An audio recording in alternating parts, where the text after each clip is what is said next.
What's Reese got there? What is that? He's Popcorn? what is that? And he's got his Ooh! Honey roasted roasted cashews cashew. again. Oh. Can you hear Yeah, us? I nah. think you guys should be able to hear us now. Yeah. Hi, we're live. We're live like we are every Monday night. It's good. We've already got like a bunch of people, as we usually do, waiting for us to go live, which is so nice. Poetry Love is back. We managed to snag her from Blame the Robots audience, which is great. Thank you for keep coming back. It's fantastic. Yes. Garman Dude is watching us from Bangkok at the moment. He's a New Zealander who's obviously on holiday, which is great.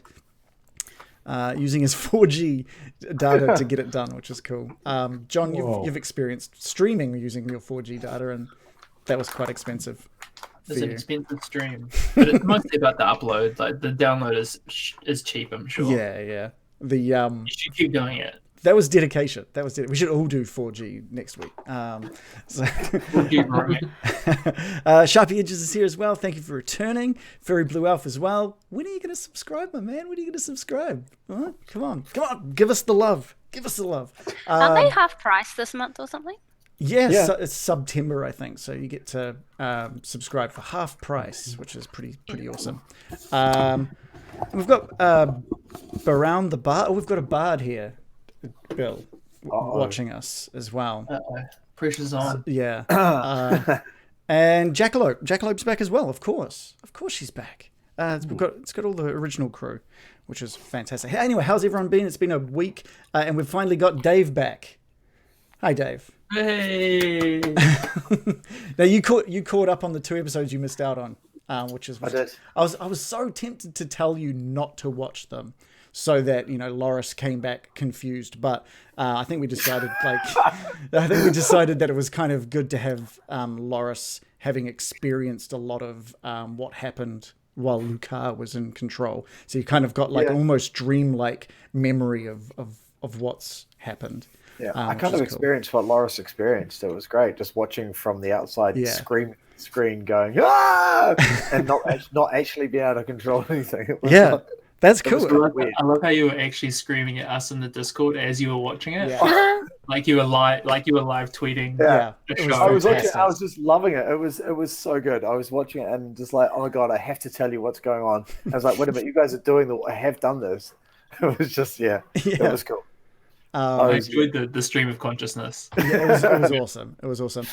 So Barone the Bard, he's saying it's his first time watching us, which is awesome. And their students want them to DM a one shot and live stream it. So if we've got any advice on streaming, let them know.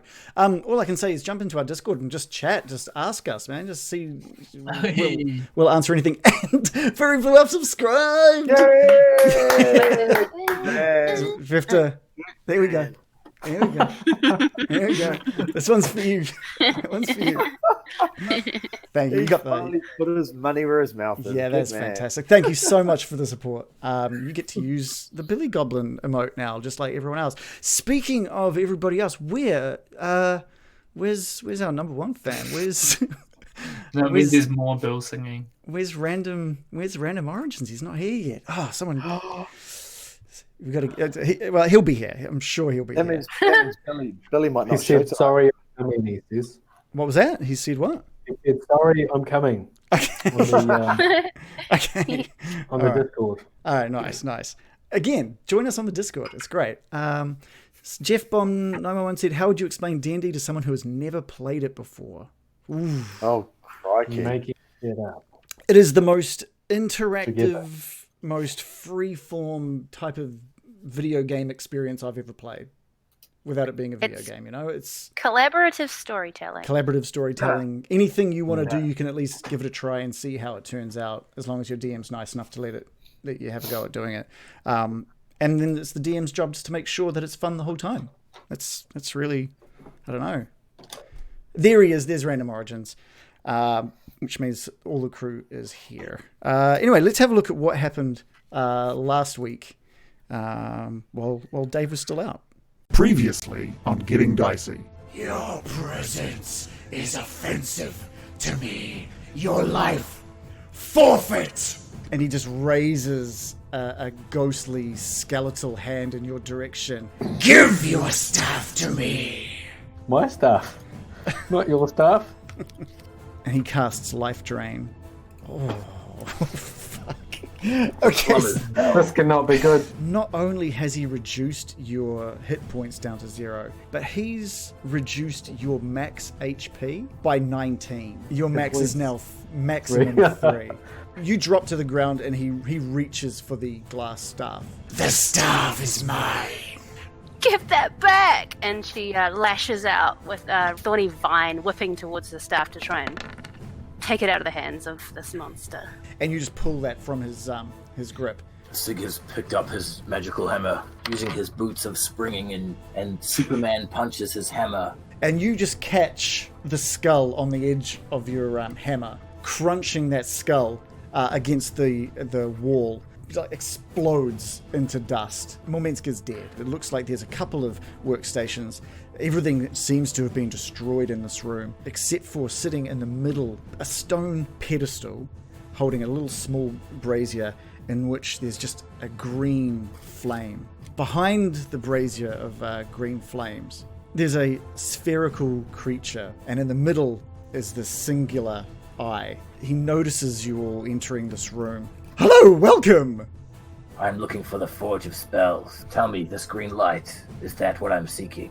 With eyes that almost beg for forgiveness as my hands wrap around the mace and I raise it. You can feel just a sense of Loris wanting to hold that mace. The rest of you can see just the white spiritual essence leaving Loris's face, and what looks back up at you is just the confusion in Loris's eyes. Guys, I haven't seen a situation this dire yet. This is pretty interesting. Anyway, let's move you guys onto the map. To fight Slimer. Jeff Bomb saying he's trying to get his girlfriend into D&D. How do I do that? Well, You just have to trick her, like I Reagan just tricked me. exactly. You just I've got Joe along for the road here. This has been fantastic. What was the Reagan, trick? how did you get Joe into it? I just kept telling her about how cool it was and all the different like bombarding her with information about all of the stories. Yeah, pretty much. Until to a point where I was like, "Hey, we need one more person. Do you want to have some cool stories as well?" And she was like, "I'll No, give you it." didn't even say you needed it. You were just like, it would be really cool. And you just kept saying that for like 3 weeks. Yeah, and you got in And I on was it. You pestered her into it. You tested it out with our Christmas one shot last year, Yeah. and you kind of liked that, which was awesome. And like Sock Merchant says, show her pretty dice. Maybe she'll like that. Yeah. Or everyone who likes D&D loves the dice. Okay, so you guys have been placed onto the map. Baron, you're still outside on your max. At least you have your max HP at the moment. That's true. I'm at max HP at the moment. 3. Someone could sneeze at you and you'd be dead, but...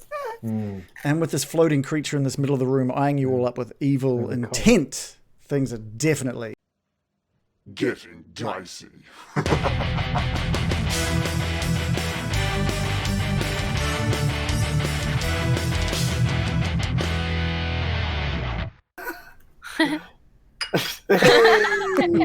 Whoa. The cowl is Turn on. away. Oh my I think it's a cow. Don't forget the cow. Don't forget the cow, everybody. Oh, God. I Okay. could be a cow. I can We- do that. We'll stop for a small moment while we talk to Loris. Loris, you have spent the last couple of hours in the back of your own mind in almost like a dreamlike state. It's been a scary place. Watching the world pass by without having any direct control yourself. You remember some conversations with the one that was controlling you. You remember his name was Lucar. You have memories of a conversation about how he came to be in this area and what led to his death. You almost feel some of the memories have blended with some of your own at this point, I think. You remember his brethren before they fell as well. And it's not until Lucar grabs onto this mace that he feels that he's found the magical weapon that he was basically tricked into coming into this cave for. That this weapon was real, and that finding it meant that his part of his goal had been completed. But as he drops to your knee, I guess he drops down to your knee, holding that mace high. He loses strength, and you manage to control your arm. You manage to just grab onto that mace and hold and retain that strength and holding it high. He asks you to avenge him and his brethren silently to you, as his spirit pulls out and away from your body. And you're left on one knee in a what looks like a workshop. You look around and it looks to be some kind of workshop that you're in. You can see Sig in the room next to this floating green ball with these stalks with eyes on the ends, and there is a brazier with a powerful green flame flickering up out of it. Yeah, so obviously Loris is just going to be on his knee, and he's going to let the mace clang to the ground, just kind of in that very exhausted sort of state. Like, he's got no idea where he is. He's sort of looking around a bit dazed, and he's just kind of silent, because this whole thing's been not quite traumatic, but quite revealing, because he spent a bit of time in the back of his mind seeing history run past him. It's kind of been like a movie playing in front of him. So he sort of had going on in front of him what Luca was doing, but also his memories of what's happened in the past 3 or 4 weeks, or however long that these guys have been together. So he's seen a lot and learned a lot, and sort of had it play in front of him. So he's sort of assessing all this in his mind. So he's just kind of quiet. He's looking at his axe and looking at his face in the blade of his axe, where he can find a bit of a reflection, looking back at himself, sort of checking, seeing what's going on, noticing the mark that Luca painted on his face, and like, well, that's new. So it's just sort of silently assessing things, looking around, not really sure what's going on. He's just going to sort of stay there for the moment. Okay, cool. What I will get you to do is, if everyone could, roll initiative, please. Click on your tokens. Yeah, remember that. Yeah. This is when things really are getting dicey. Yeah. All right. Oh yeah, I rolled a 6.13. I rolled a 13. Let's give Sildar a roll as well. He has rolled You can see, 14.14.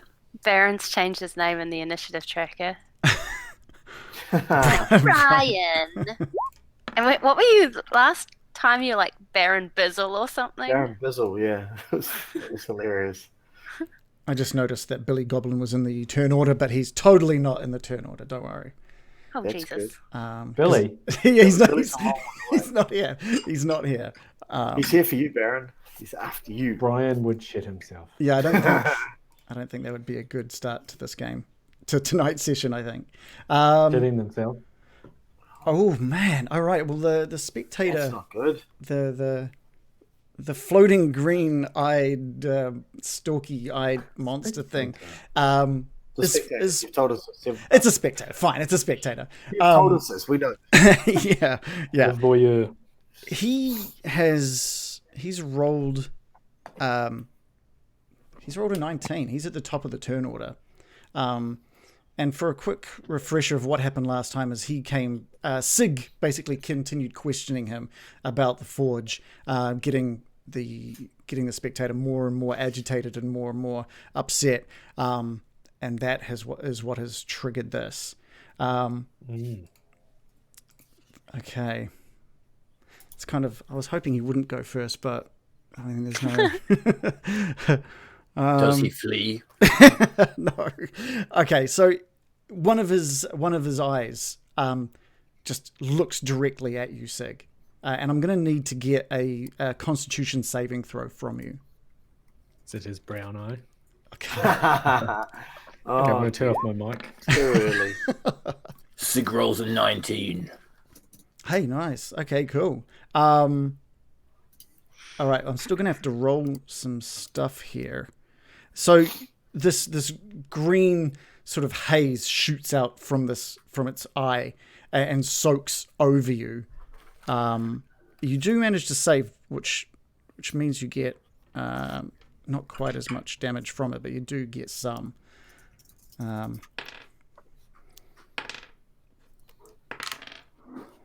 So you've taken 10 Oh, necrotic damage. wow! There's a slap. From Jesus. that. And with one of his other eyes, it just whips around to look at Loris in the background. And a blue haze pulsates out of that one. Loris, can I get a Constitution saving throw from you as well? Sure. I rolled a 13. I'm not sure why I rolled that with advantage. Yeah, no, that's fine. So you see this blue ray sort of wash over you, but it doesn't seem to do anything. Okay, cool. And that's all. That's all the spectator's going to do his turn. Bill, over to you. That's all. Yeah, that's all. Wow. That blue pulse was scary. I wonder what that is. How high off the ground is he kind of floating at this point? He's hovering about a meter off the ground. About a meter. Yeah. Okay. So he's reachable from. Yes, yeah. If you were to walk up to him, you would be almost close to face with his big eye.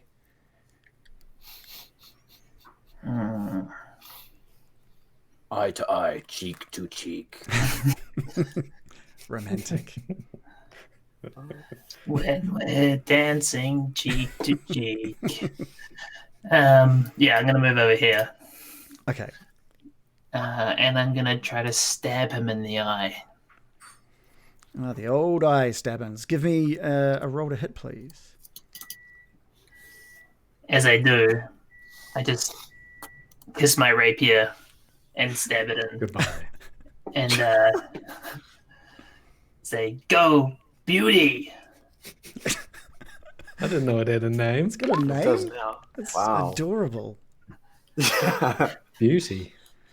Beauty. What'd you roll there, John? I rolled a 22. And that is a hit. Nice. Whereabouts are you aiming on this creature? The nearest eyeball. Yeah, great. So you sort of slash out towards the left-hand side of this creature, and you manage to put a bit of a slash into one of the eye stalks. And you can hear the spectator just call out, "Yowie! Ouch!"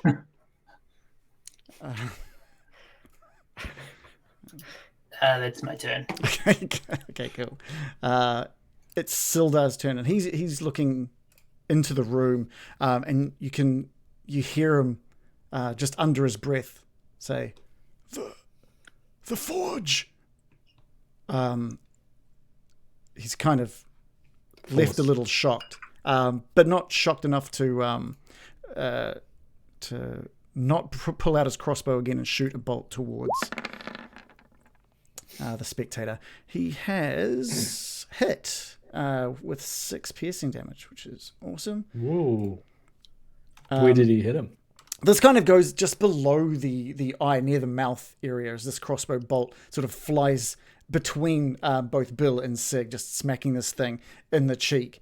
And you can see that the spectator just focuses all of his attention through the door onto Sildar. Sig, Good. over to you. Sig would like to wonder what the circumference of this creature is. It's about 4 feet wide.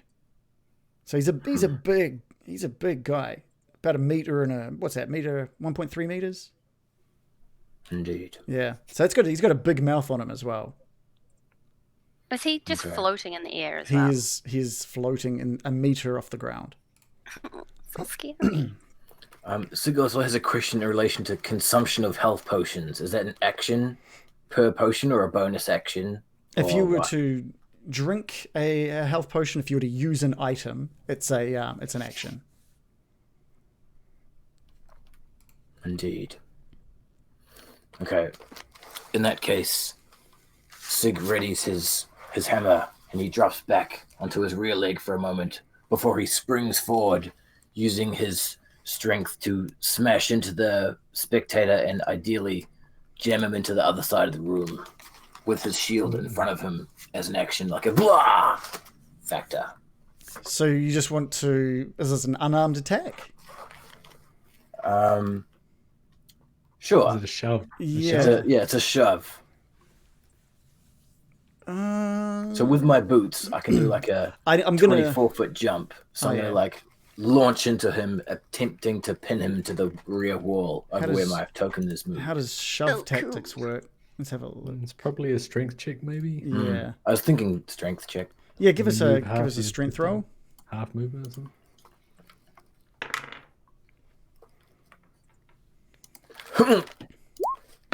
Sig rolls an 11. Yeah, you bound forward, and the spectator just floats off to the side, and you zoom straight past it, up against the wall.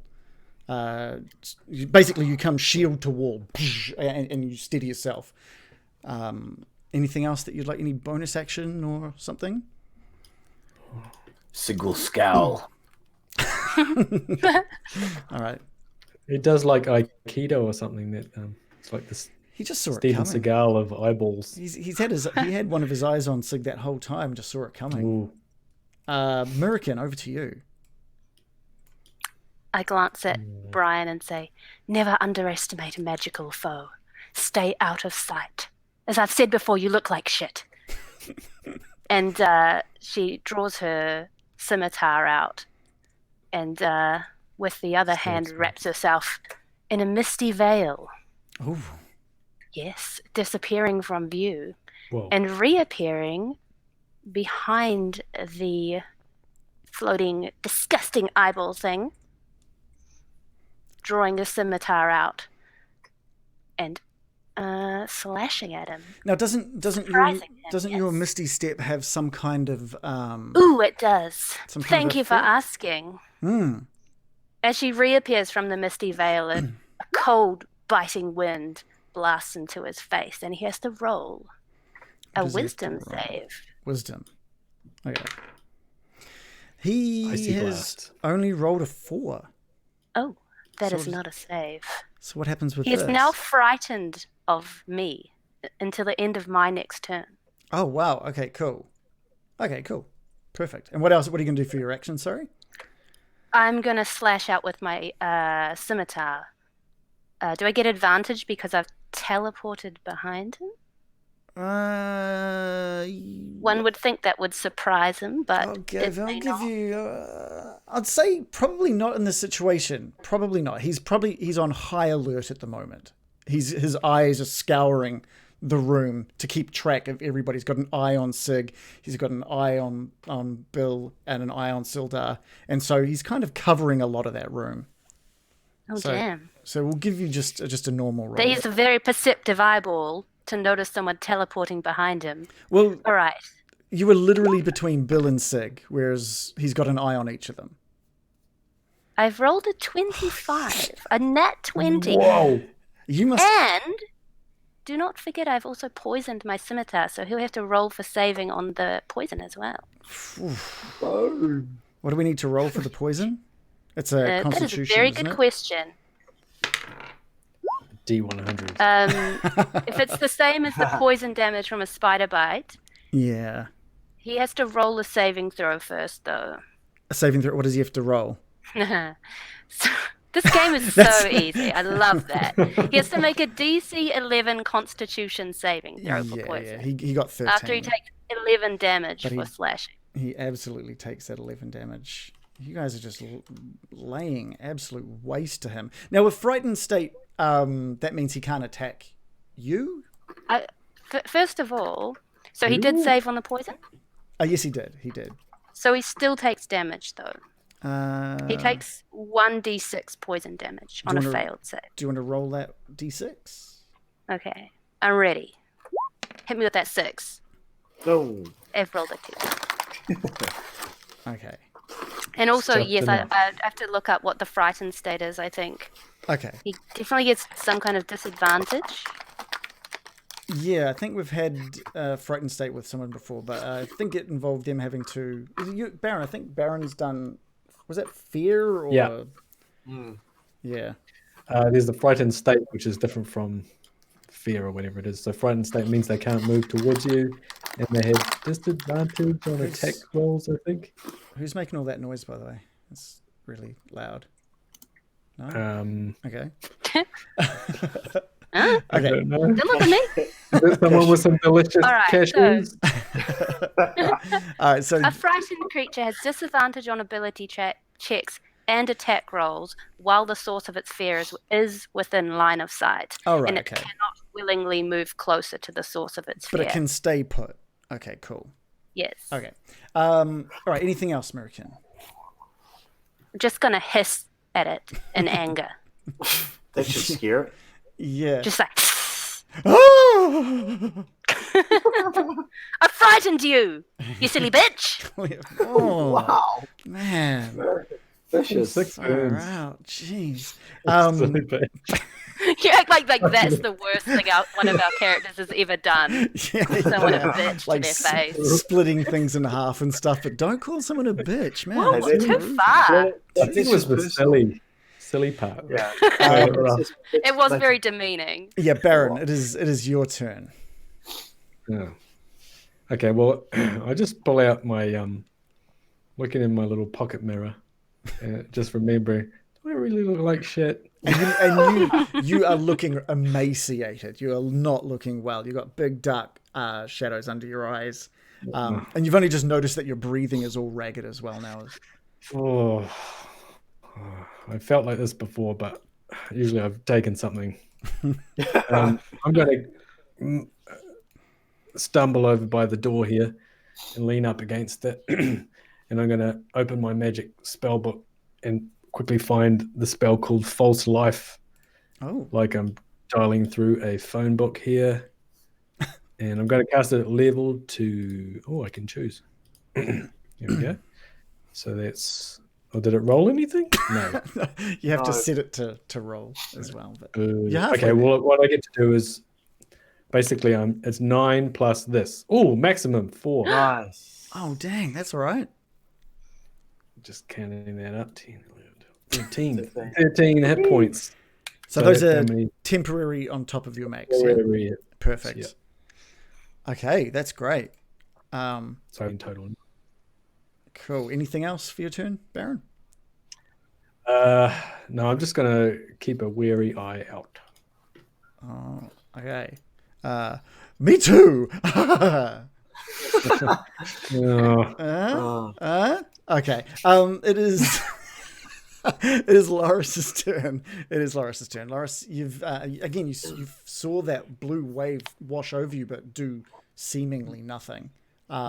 Interesting. And you're still on one knee. American, did you bring in your spider? Just out of curiosity. No, it's just hanging out with Brian. All right. Oh, cool. Mainly because I forgot to do anything about it. It's all right. Yeah, so this blue wave comes over me. I'm still sort of sussing shit out and looking at myself and saw this blue thing. Didn't really see where it came from, but looking around, I can see obviously everyone's fighting this blob thing. And I kind of feel like I'm obliged to do something, even though I'm not really sure who or what's going on. Well, I mean, you look up and you've seen both Bill and American and Sig all slashing out or trying to attack this thing. Yeah. So I'm just going to stash the mace kind of in my belt, grab my axe, and I'm just going to recklessly charge this this beast. I'm not raging. I'm just going to use my reckless attack. Sure.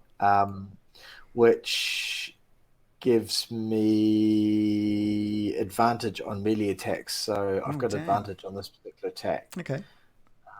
So I will just roll that post haste. Hang on a sec. It's amazing how quickly you forget where everything is. And are you looking at attacking with your new mace or your axe? No, what are you doing? Just my axe. It's just my axe. All right. And I roll a 24. Okay, great. Doing 24 damage. 24 is definitely a hit. 5 damage. Okay, cool.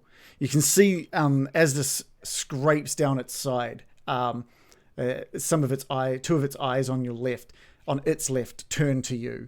You can see that its mouth kind of drops open and its tongue furls out, and it's clearly having issues breathing at the moment. You've definitely done some damage to this thing. Anything else? That is Loris for the moment. All right. It is the spectator's turn again. And it's the eye that shot at the Blu-ray out at you before again turns to you and washes over. Can you give me another Constitution saving throw, please?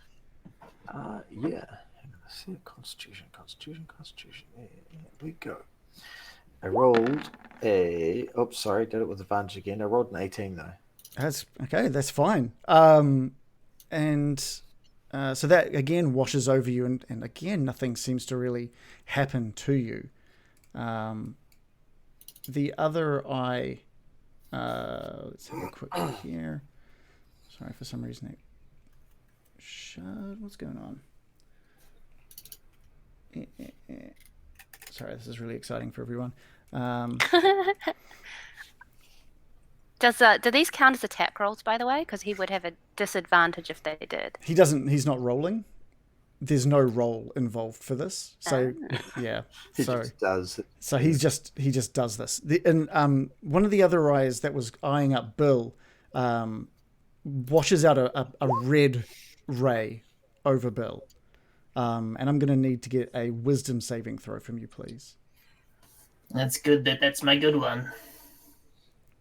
Wait, no, it's not.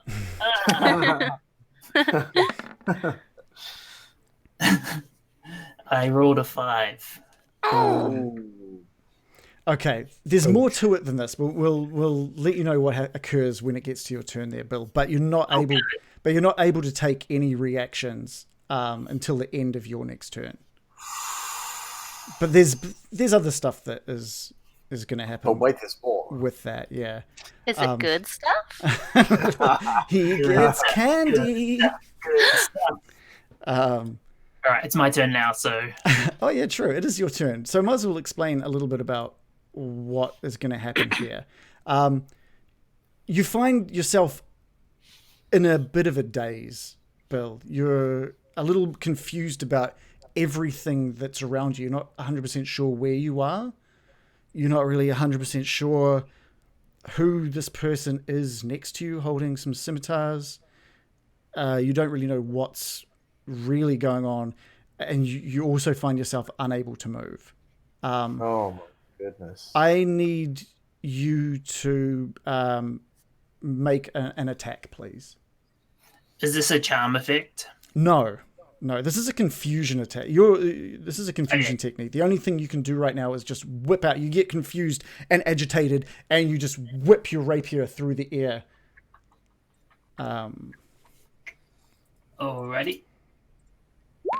I rolled a 23. Cool. American, does that beat your AC? Whoa. So the Bill's rapier just scrapes across American's side, doing 5 damage. Oh, nasty. Ouch. I'm just trying to see how long that actually lasts for.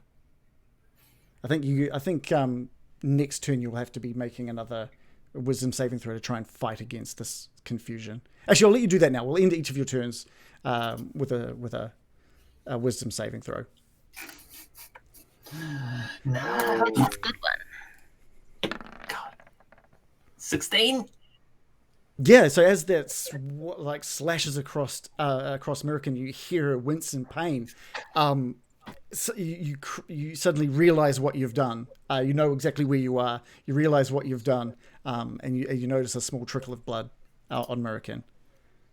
Oh God, American, I'm sorry.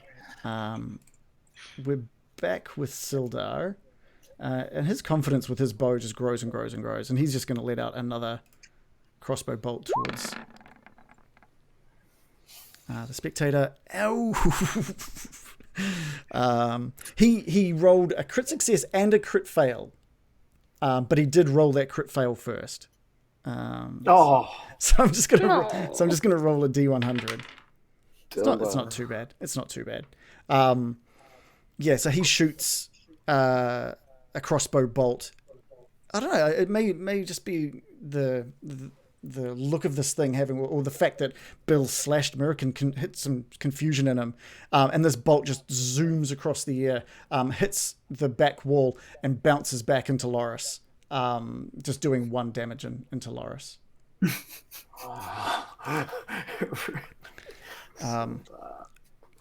But Silda does speak out. Bill, is everything okay? I think so. Apart from this monster, kill it. Sig, we're back with you. Sig wonders if Sildar's second shot impacted. Sildar's, he only gets 1 shot with his crossbow. Indeed. In which case, Sig would like to fend himself off from the wall with all the skill of an amateur wrestler and head back towards his foe. And then kicking off Action Surge, he's going to attack twice with his magical hammer. Nice. And this is one-handed hammer attacks, is that right? One-handed hammer attack into the pulpiest eyeball he can see. Okay, you. Sig rolls 15 and a mere 10. Yeah, that first hit just slams down into the spectator, and it almost like bounces it like a basketball into the ground, just like boosh, just hits the ground, and it raises back to its original height, but not with a lot of speed. It is, all of its eyes are almost half closed now, and it's not looking good for this poor thing, this poor little spectator. American, back to you. I make friends with the spectator. Such a poor thing. Bring out the tea. Or do I? No. I use my bonus action to draw out my other scimitar. Now I'm pissed. I'm going to swipe out twice with 1 non-poison scimitar and my other one, which is still coated in poison. Okay. I think rolled a 22 and then a 10. Yeah, with that 22, you've got 8 slashing damage there. You catch one of the eye stalks with the scimitar as you cut across it, and it just lops this thing off, and the spectator for the first time you hear the spectator's voice, because normally it's been in your head for the most part, and his mouth just opens with this almost ungodly scream. No mere mortal could ever capture that scream or do it any sort of justice, and you continue.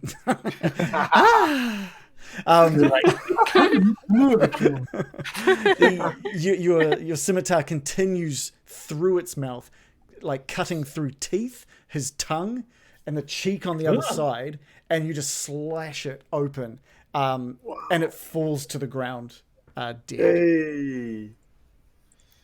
Oh my god. What? A fine blow, American. Yeah. The spectator is dead, and the encounter is over, I should say. I didn't even get a second go. You guys are fast. Yeah, no, that's our encounter. Awesome. American, this thing now lays dead at your feet. You've got a little bit of a scrape on your side from Bill as well. Yes. That horrible thing, it was controlling your mind, wasn't it, Bill? I could see it in your eyes. I was certainly confused in some way, just still trying to shake off this thing. Yeah, let me heal that. Oh, thank you. I'll cast healing cure wounds. So kind of you. 8. Oh, nice. I feel much better. All better. My, that thing was disgusting, by the way. Look at it. It's got goo coming out of it. Yeah, it's got this open dead eye looking back up at you with this like just opened lower half of its face. Sig will approach the eyeball and insert his hammer. And twist it and then pull it out. Yeah, okay. Really like missing a few things, huh? Yeah, as you push it into the eye. A similar thing happened to what happened with Bill ages ago with his Nothic. As you see the eye push in, and the edge of the hammer just finally crunches through the outer shell of this eye, and just eye goop just explodes up and out of this eye, covering. Can I react having been in this situation before? Yeah, I'd give Bill, Mirakin, and Loris a dex saving throw if they want to try and get out of the way of this goo. Oh hell yeah! I would definitely want to. Yeah.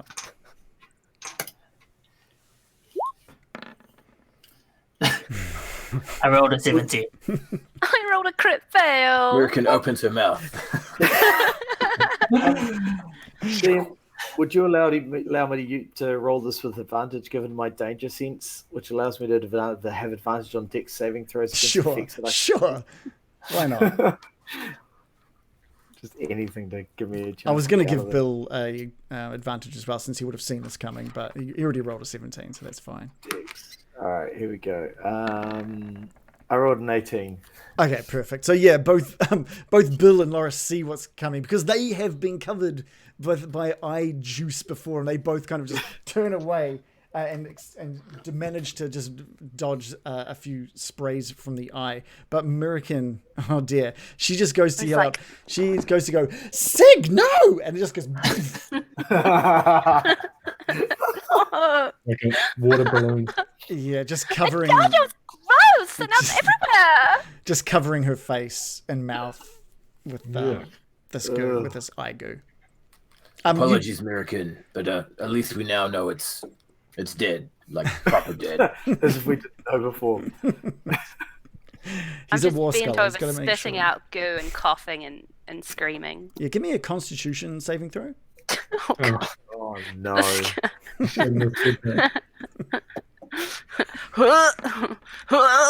With a roll of 4. I rolled a 4. Yeah, I think with a roll of 4, you just instantly throw up over the top of this dead spectator as well. So you fill up the eyeball with vomit now, and it reseals itself. And it's back alive as a vomit spectator. It's a vomit eye. Yeah. I'm just watching this from the window, from the door. And, yeah. Don't look at me. Sildar is just looking over at the Baron, yeah. Hey, everyone. That was super gross. Yeah. Is this the Forge of Spells? Indeed it is. Sildar walks in, having heard you say that. He says, "It definitely fits the description. I am certain that this is the forge." I imagined it would be much bigger than this. I thought it was a big forge, like a big machine or something. Well, you can see that this thing in front of you is maybe 3 foot in diameter. It's just like a big bowl of a brazier, just with this green flame flicking up out of it. For some reason, I was thinking of a steel mill type thing with all their molten stuff, and I guess like I had a more literal idea in my mind. Yes. The forge is not somewhere where they make weapons, but where they enchant the weapons. The tale was that you would douse a weapon in the flame of the forge, and it would enchant your weapon. But it's not as bright as the legend stated. Wait, so we dip a weapon in and it enchants it. That's the weapon. That's the idea. Yeah. Is anyone thinking what I'm thinking? no.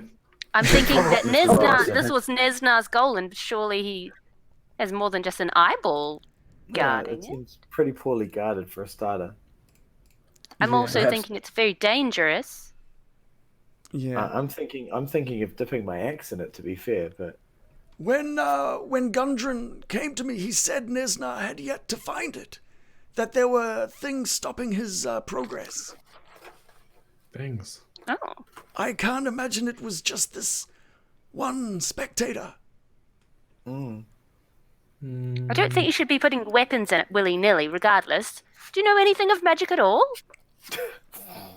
Why, you could explode, you silly man. Sit on it. An Does enchanted this thing look movable? It's let's have a look.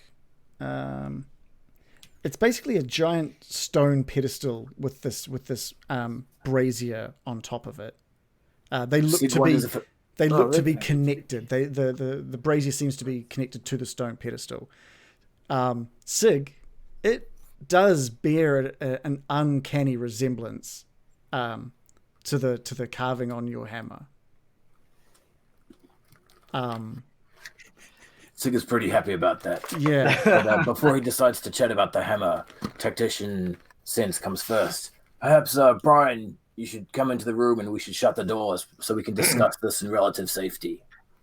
Okay, and you don't think that it's going to explode or anything? Perhaps we should chat about it before we do anything, but I'll come inside, And the but I'm just going to go by the corner. indeed. Just in case Okay. someone sneezes on you, eh?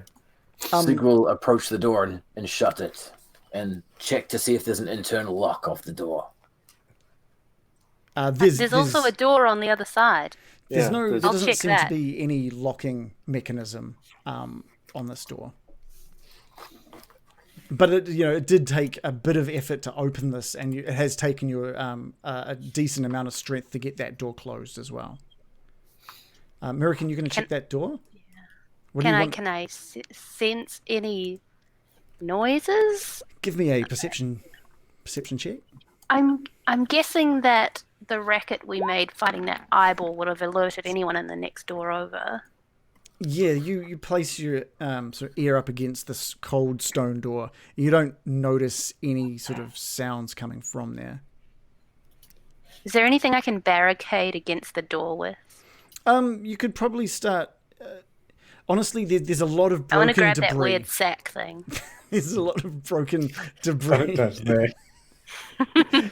You got to use two hands on that one. I just want to grab it. I don't know why. I just want to. There's enough broken debris in this room that you could possibly look at barricading one of the doors in this room. You might have to start busting up stuff if you wanted to look at barricading all doors. Bust a move. Yeah. Sig wonders if he can drag the workbench to the north in front of the door. You'd probably have to look at like it seems to be attached to the wall in pretty makeshift ways. You could probably spend some time removing it from the wall and dragging it in front of the door. Sure. How much- about?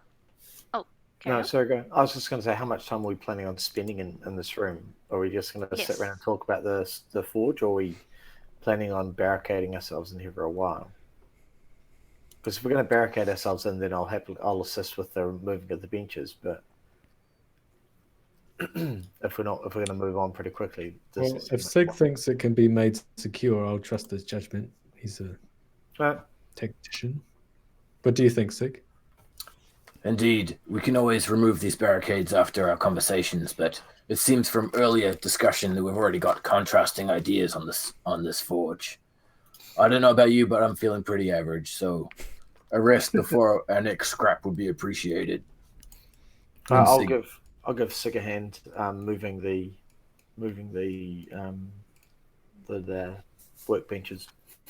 Yeah, and Sildar makes his way over to one of the other workbenches. He's gone a little quiet and makes his way over. You can hear him as he gets closer to that workbench. You can hear him saying, "Dragon Guard," as he picks up some armor, this breastplate of armor that was sitting on the workshop bench next to the mace that Lucar picked up.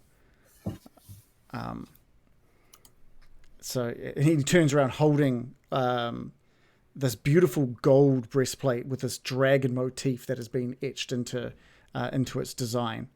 It looks to be like the size. It looks like it would fit any human-sized person. That kind of like but it also looks. It's got a small greenish glow to it as well. So there could be more to this armor than. Time to upgrade your armor, Sig. He says, "This is I can't believe it. I thought this was only a legend as well." Sig picks up his book and flicks to legends. Give us a history check there, Reese. Amazed he has an index and everything. That's impressive. It's a Truly an scholar's exemplary. American. History, was it? Yeah, give us a history check. A 13 on the history grunt. Yeah, with a with a roll of 13. As soon as Sildar mentions Dragon Guard, you pick up your book and flick through because you know you've written something down about Dragon Guard before, and you know that it was a legendary piece of armor that was created in the Forge of Spells. That it was created for a human hero of Neverwinter named Turgon. You've heard Turd on, you say. Jesus Christ. None of these guys can have names, eh? So Turdon. Turd dong. Wow. What did Turdong do? He was just a human hero of Neverwinter. He's from 100 years ago. So Reese might know. Sig might have more information on that at some point somewhere in his book. But there is also a note next to his book that he said it's sort of there's like a picture of a dragon breathing fire or breathing something, and you can see a man standing with the armor with the flames almost bouncing off him. Cool. Indeed, Sildar, it's a choice prize you have found there. You hail from Neverwinter, do you not? I don't remember what I have told you guys.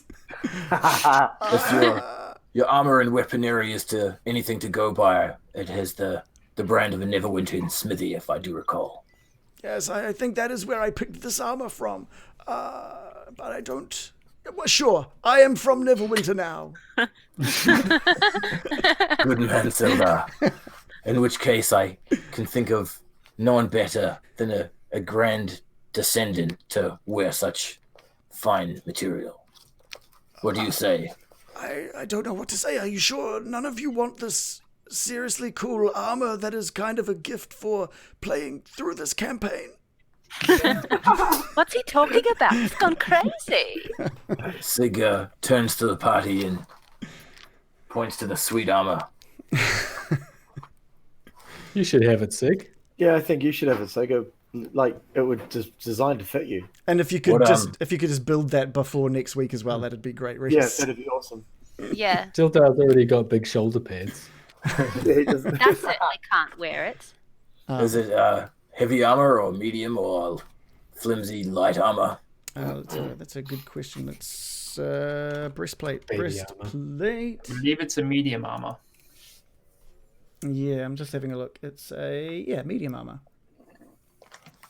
So it might not be something. Sig's probably already got something much better than this in regards to quality of AC. Bill, I think you can wear medium armor, can you not? I can. This is pretty sweet, and Sildar doesn't think it smells very good, so perhaps you can wear it. Bill's got a build job on his hands. I could. Yeah, sure. I'd love to. That would. I'd love to wear that dragon on my chest. Seems pretty sweet. Sig accelerates the conversation and gives it to Bill. Yeah, perfect. Perfect. Bill, is this something you're putting on? Yeah, I'll start with Don. Yeah, you notice that when you put it on, it resizes to fit you perfectly. Nice. Yeah, and it's just the subtle green glow dissipates now that you're wearing it and now that it's fitted you. But it is a +1 breastplate. So now John has to build it before next week. Sucker. And it's at that point as well, Loris, I think that you hear just a name in the back of your mind, and it's got an orcish. The voice you're hearing has got a kind of orcish accent to it, and it just says Lightbringer. And you just have that picture of that mace. It's now on your back in your mind. And you take the mace off your back and you say Lightbringer, and the head of this mace just starts glowing, starts getting brighter and brighter, and manages to light up about as much light as you would get out of a torch. This thing is now glowing in your hands. Awesome. Yeah. Whoa. Did you say Lightbringer? Lightbringer, yes. Yeah. Lightbringer. Whoa. That's pretty That's I've read about that in my Adventure of Ermon. Oh, nice. It's made by dwarves in the spell place. Are you just attacking someone with that? I rolled a 23. I mean, that's a hit. What are you trying to hit? Nope, Dave has no idea that he's rolled a 23. Oh, did I hit press roll on it? Damn it. Okay. Oh, what a waste. I don't think that's how dice work. And Silda steps back to the forge and says, I can't believe we found it. And before Nesna. And so soon. And so soon. Are we planning on destroying this? Like, Sig, I thought you wanted to destroy it, or was that? Not I. Well, I I have thought this we should memory. destroy it, but frankly, I thought we'd all die before we found it. So I'm quite flabbergasted, actually. How does one destroy a magical forge? Well, at the very least, we have to protect it. We know Nesnar is still at large. He surely won't forgive us if we just walk out with it. Perhaps before we address such large matters, we address the shorter matters, like if someone was going to bust into the room right now, we'd be ready for battle. I, for one, perhaps not so much. And Sig uses his best puppy dog eyes at Mirkin and Bill. And, like, points to a couple of wounds, and he's like, Yeah, I got one more. I got one more spell in me. Allow me, if I'll gobble them both up, thank you. you do have potions as well. But should we rest? Don't you guys have like 1 billion potions? Yeah, or we're something? hoarding potions. I do have plenty of potions, but And spell Tactician slots. Order 321 reverts that we should use that in combat, not in Save those time for ones rest. if you can. Perhaps we should play Helios and then rest. And then after we can go and kill more things. If we try and get a Yes. short rest, will we be able to use our hit die? Agreed. Yeah, you totally can. Mr. Bill and American person, you get extra resilience to cast more of your powers after a short rest, you not? Yes. Perhaps then we should tap them all out before we rest. Agreed, but are we... How about you, Brian? I keep saying it. I know I keep saying it, but you do look like shit. What about you? Yes, I looked in the think mirror and I have to agree. I really am tired. I need a sleep or something. A big you sleep, need more than a sleep, my friend. not just a short rest. I need a long rest. We need to look after you. We can't have you dying. Sid I say walks we try over. to have a long, decent rest. Get you back shipshape. Yeah. Sounds Sorry, like we Sig? can try to sleep. Agreed. What's the plan? Is everyone going to take a long rest? What's the deal? Yeah, I do have a plan Okay. All right. for this. I think we should aim for a long rest, but we'll have people listening out, and at any sound from outside, like someone trying to get in through these barricaded doors, I'm going to cast a magic spell. That Okay. I If you're on high alert for the like, so what's the? well, not high alert, but on watch. All it needs is one of us to be on watch at a particular time to raise Baron if he's sleeping. Then he can wake up and cast a spell, right? Like, Yeah, but Yeah, I think we take casting a spell would break the Yeah. uninterrupted 8 hours you need to get a long rest. yeah. Yeah. So Sig can But I take will a do short it. rest and then do a watch for the duration of the long rest. Could totally do that. Totally. And I can do the will same. Well, Okay. Loris will do the same as well if that's necessary. So between the three of us, we can short rest, recover, and watch at the same time. Now I tell you, He needs 4 hours for a long rest, Mm. and she's alert the entire time.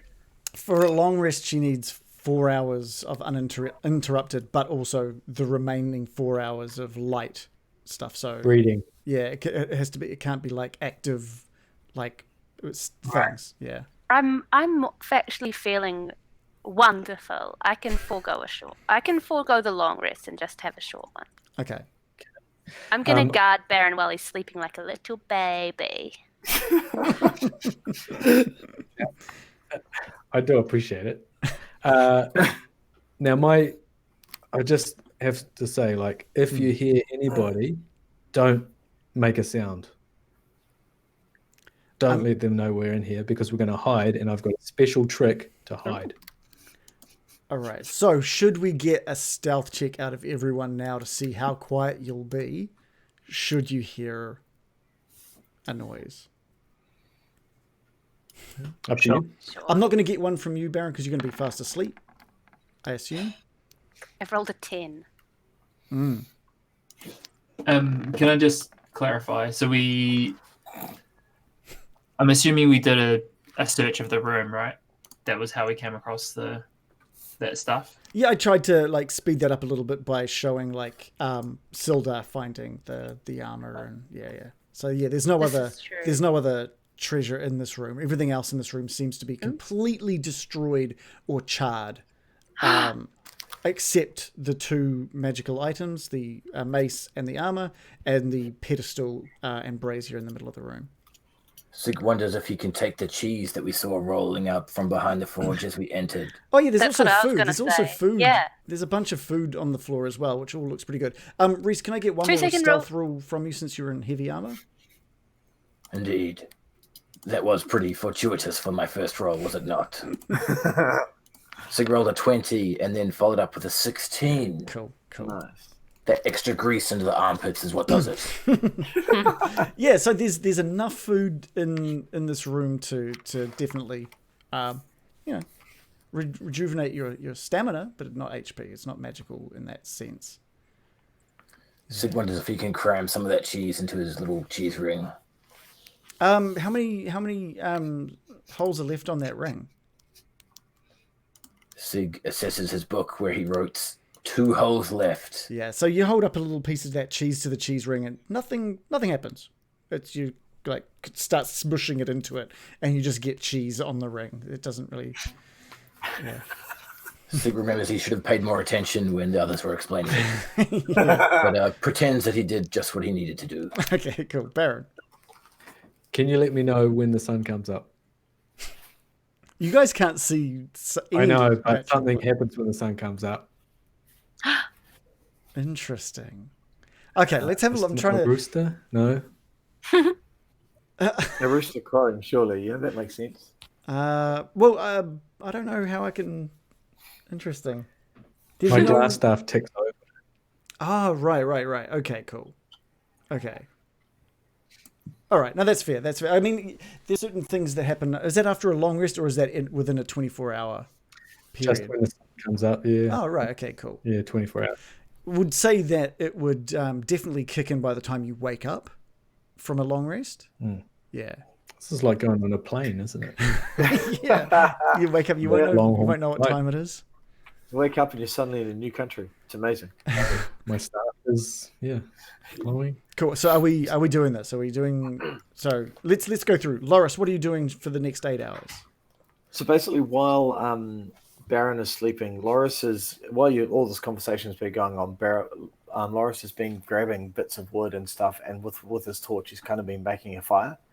So he's got a bit of a fire going in this corner here. You're So he's lighting. just got this little fire. You're lighting No. an indoor fire. Yeah, I'd like to just a rush little- over and Genius. I don't think this is a good idea, Loris. We're in an enclosed space. Stay away from my fire. It's my fire. What's happened the other Oh, by the way, to see you back. Sorry, I I was thinking it, but I didn't say it. Well, I'm glad I started with Hi! you. I'm glad I started with you, Loris. If you're lighting a fire inside this room, whether there's just like broken, yeah, but you're burning wood, you're creating smoke. Yeah. You are slowly smoking this room out. Just a little one. So yeah, And over I the next want 8 a little hours, you're all fire going to on the be ground. like, I'm going to rush over and extinguish it with my It flame won't last- ability. Like a busybody, I'm just controlling the flames and like, no fire. yeah, like this would be. Yeah, by 8 hours time, that entire room, you'd all be choking, you'd be spluttering. All I need is Enemies to could nullify. I just want Can we to rest before we get a Billy spawn? Before we what? Before we Kidding get a me. Billy spawn? No. Oh god. I mean, you've got Yeah. a nice fire right in the middle of the room. It's still bringing out a heat, but it's a smoke-free. It's smoke-free. It's a magical flame that's coming out of that brazier. I will- Everyone's got smoke free now. It's a vape fire. It's a vape brazier. All right. So, fine. If I'm not allowed a fire, I will. You can have a fire. You're just gonna like fall unconscious and die. American has put my fire out, so that's fine. Yeah. I'll go. Okay, fine. Fire, safety conscious. Boom. So in that case, I'm just gonna. Yeah, I'm just gonna go and plant myself in front of the forge because it's the closest thing that looks like a fire that I'm allowed. And I've got on my I'm sort of found this pouch that like in one of my pockets I found this ash that appears to have mysteriously appeared, which if my memory serves, Luca placed in my pouch. I'm like, oh, okay, this is cool. Remembering that it's there and kind of remembering what it's for. So I'm just going to sit quietly for a while and let everyone rest. And once everyone's kind of settled, I will start my little thing that I had planned. Okay, cool. Murikin, what are your plans before and going into this 8-hour rest?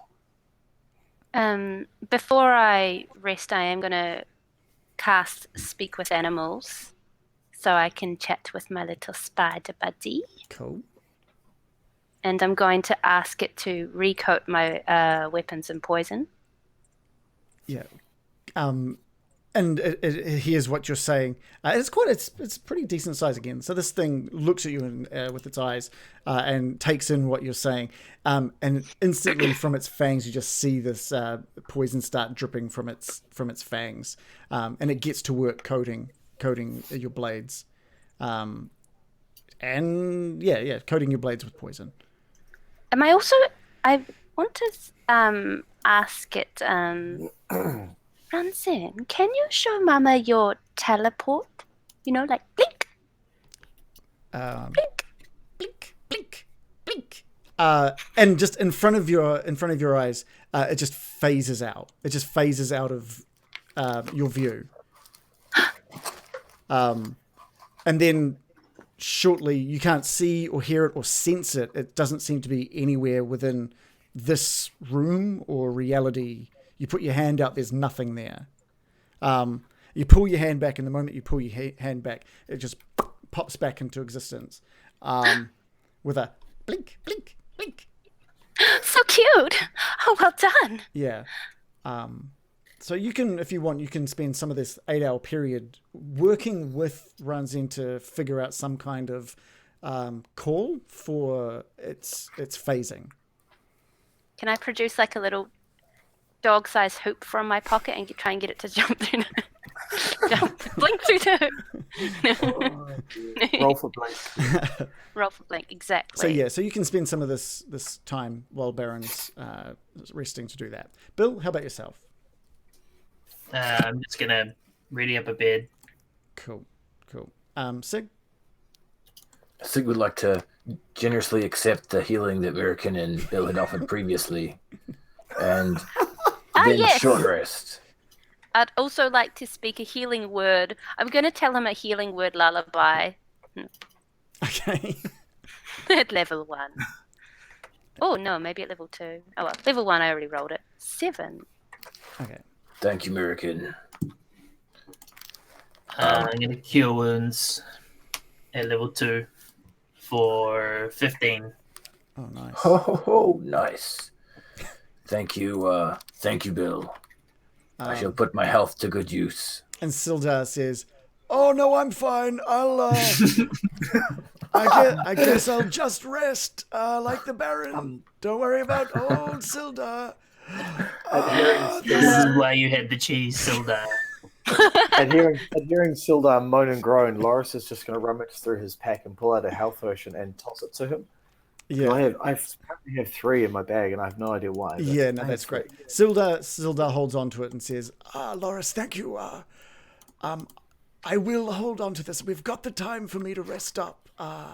And should you need this, I will return this to you." Are you sure you won't quaff it immediately when you don't need to? Oh no, I'm not really like that. When I have something that I could use straight away, I don't just scoff down 4/5 of it. Oh, zing. Gotcha. And Sildar also just goes about making some kind of makeshift bed. And Baron, you're just gonna turn in for the night? Yeah, I'm cuddling my dwarven ale keg, dwarven brandy, having a few sips of that, and passing out from exhaustion, I think. Okay, cool. So I just want to make sure. So Sildar and Baron are the only ones taking long rests. Murican, you're taking a short rest. Bill? Mm-hmm. I'm taking a long rest. Oh, you're taking a long rest as well. Okay, cool. So 3 people. Loris, are you taking a short rest during these 8 hours?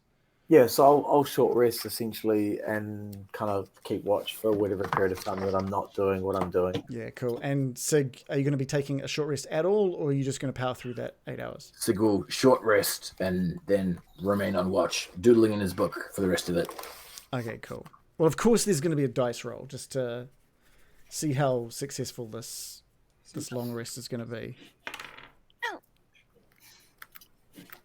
The first hour passes without any problem. Snakes of the way there. So everyone who's taking the short rest, you're welcome to use your hit die to replenish some health if you want.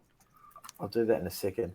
Just during the first hour, I wouldn't mind doing like my little. So basically, what I'm doing is I'm sitting in front of this, sitting in front of the forge, kind of just staring into the light, treating it as if it's like a campfire, but really, because American wouldn't let me have a fire, so.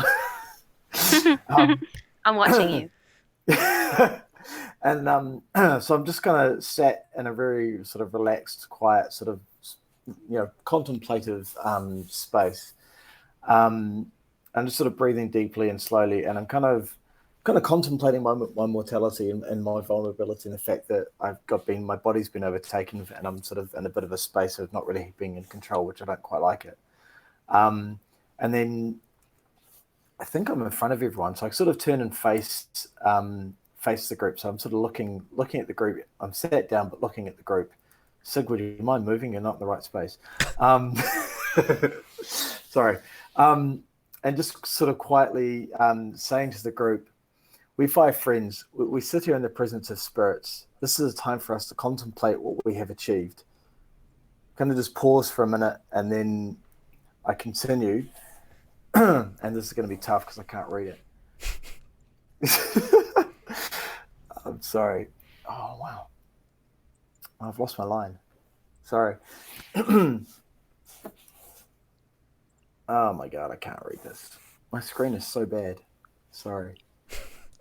What's he talking about? It's always good to be prepared. Great. I was prepared. I had it really all prepared. Now I can't read it. Fuck it. There it is. No, I can't. Dave needs glasses. Yeah, my There's glasses. some kind of enchantment on him. No. So basically, very quietly, because I'm not really confident in Orcish, he sort of kind of mutters, "Afar, Otterfork, Lokta, Roth, Og Ash, Ku Flak, Ku Oshu, Og Es Roth."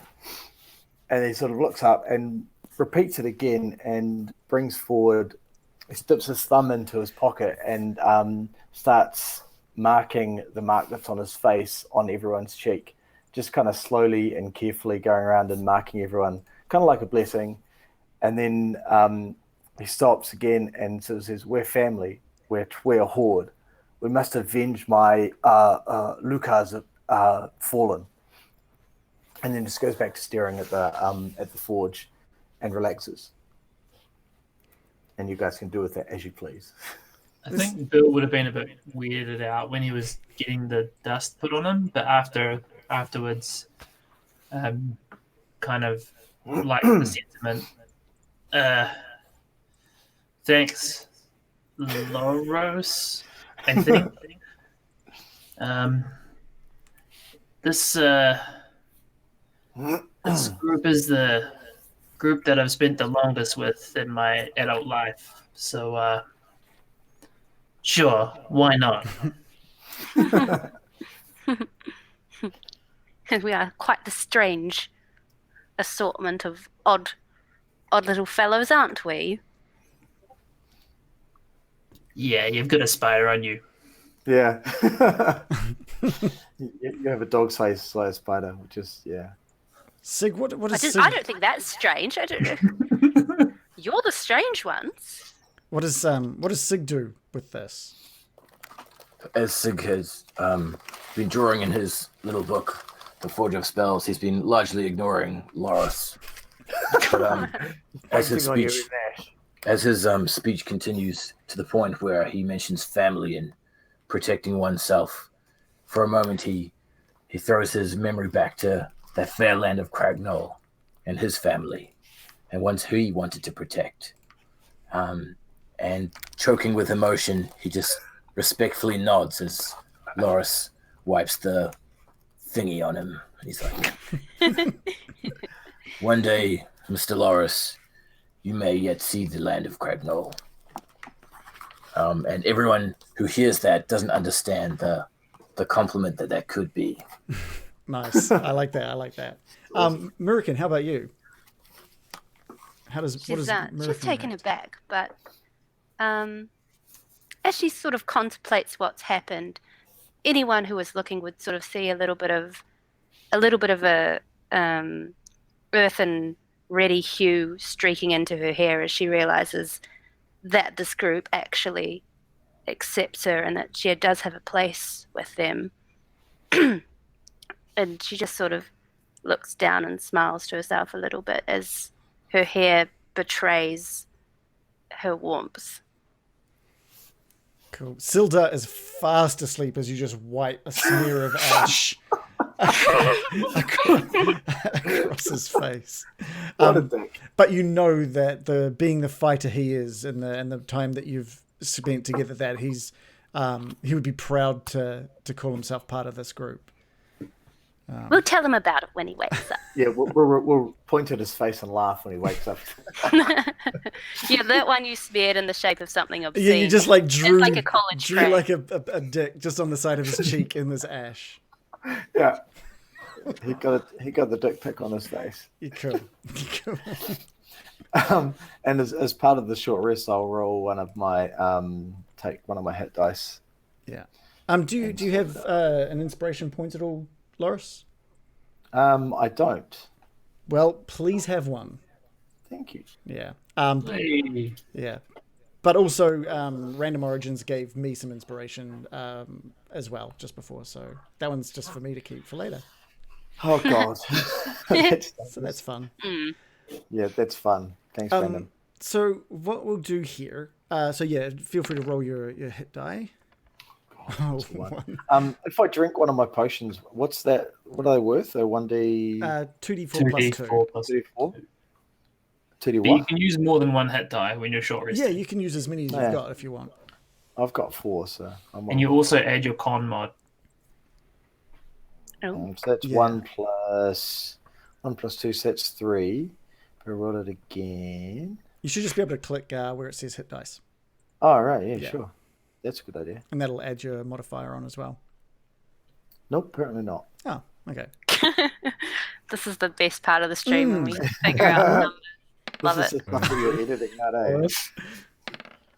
All right. So 1 plus 2 ones in a row. 3. Oh, right. So it did roll it. Yeah.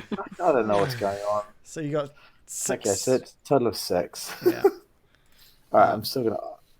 I mean, I could roll both. You could if you've got a health potion, it's 2d4 plus 2 if you wanted to download those as well. Roll up then hit dice. I don't care. Do the numbers. Very good. We are now well. Cool. you guys have a pretty event-free night.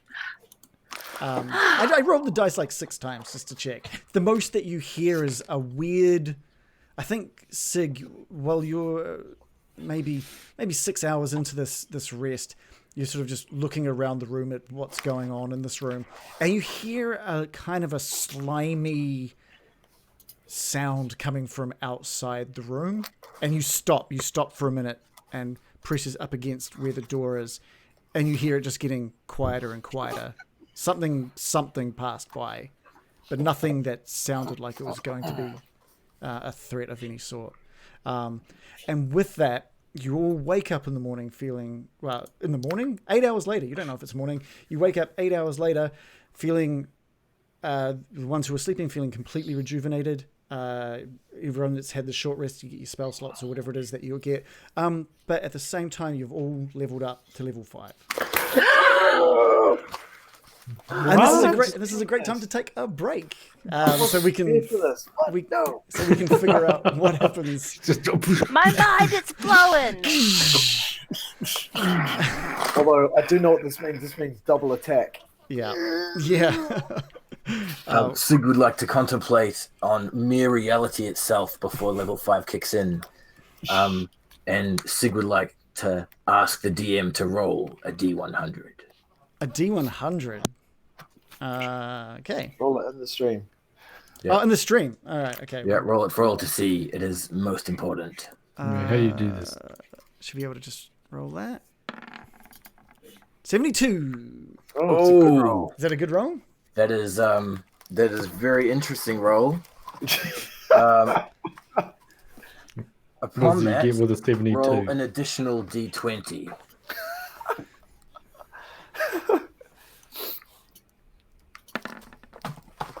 A whopping 3. A 3?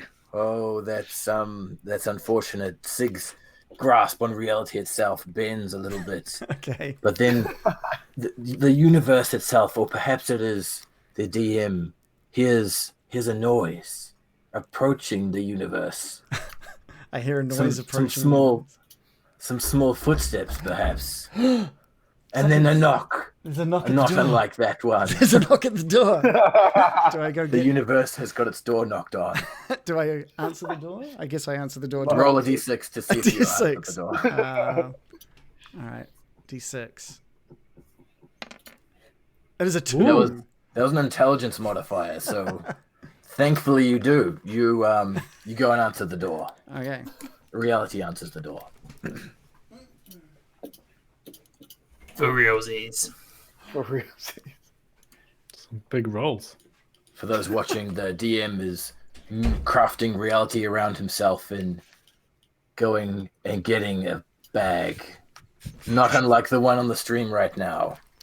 Some mysterious forces have left something at my door. The DM must now roll a d12 strength check to see if he can unlock it. 7. This means you can unveil up to 7 layers of said bag. Is there 7 layers? There must be. I've done 4 so far. 5. 6. 7 was the How many magic layers number. are there? There was 7. There was 7. Whoa. Oh, dang, guys.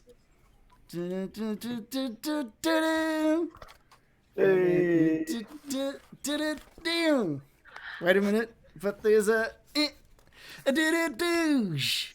Damn, guys. Holy The shit. universe is dancing with you, DM. At first I was like, yeah, why have I got, like, why has Joe given me, like, John's books? Why is she And then I saw them down on the ground there. So that's cool. Holy shit. Thank you very much. Was there nothing else Oh. inside? Was there meant to be something? What? There's more? Is there more? Oh wait, there's more. Wait. Joe, did Maybe you I leave it rolled a upstairs? critical fail for rapping. You can. I you mean, can keep there's the bag, this. I'm going to go check that portal real quick. Chat amongst yourselves. No, there's definitely nothing else. Yeah. the portal lost something on the way down. Maybe I dropped something as I. As is bound to happen with portals. Yeah, exactly. You Guys, always lose something. That's seriously cool. Thank you guys so much. Holy crap. Well, No, thank you. You've done exceptionally well for the last however long it's been. Yeah, this is week 31. Holy crap. It's insane. Yeah, this is seriously cool. Holy crap. You guys rule. Oh wait, there's something. Sorry, there's a mystery note. Roll a d4. Sorry, yeah, a d4 and another knock at the door. A 2. A 2. That's how many legs you can use to travel to the door. Okay.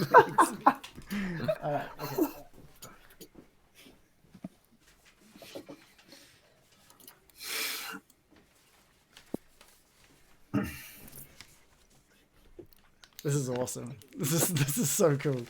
Some spooky notes. Let me read this. Ooh. The portal must have just been a bit non-specific in its delivery. Yeah. Legends tell of the Hooded One, known as the Master of Dungeons. He was revered and yet feared, a bringer of mirth but also destruction. He was known to weave fantastical tales and was a master of the powerful evocation spell known as the Weekly Recap. He also wielded a mythical artifact only known as OBS, and was renowned for his signature cantrip, Humorous Accent.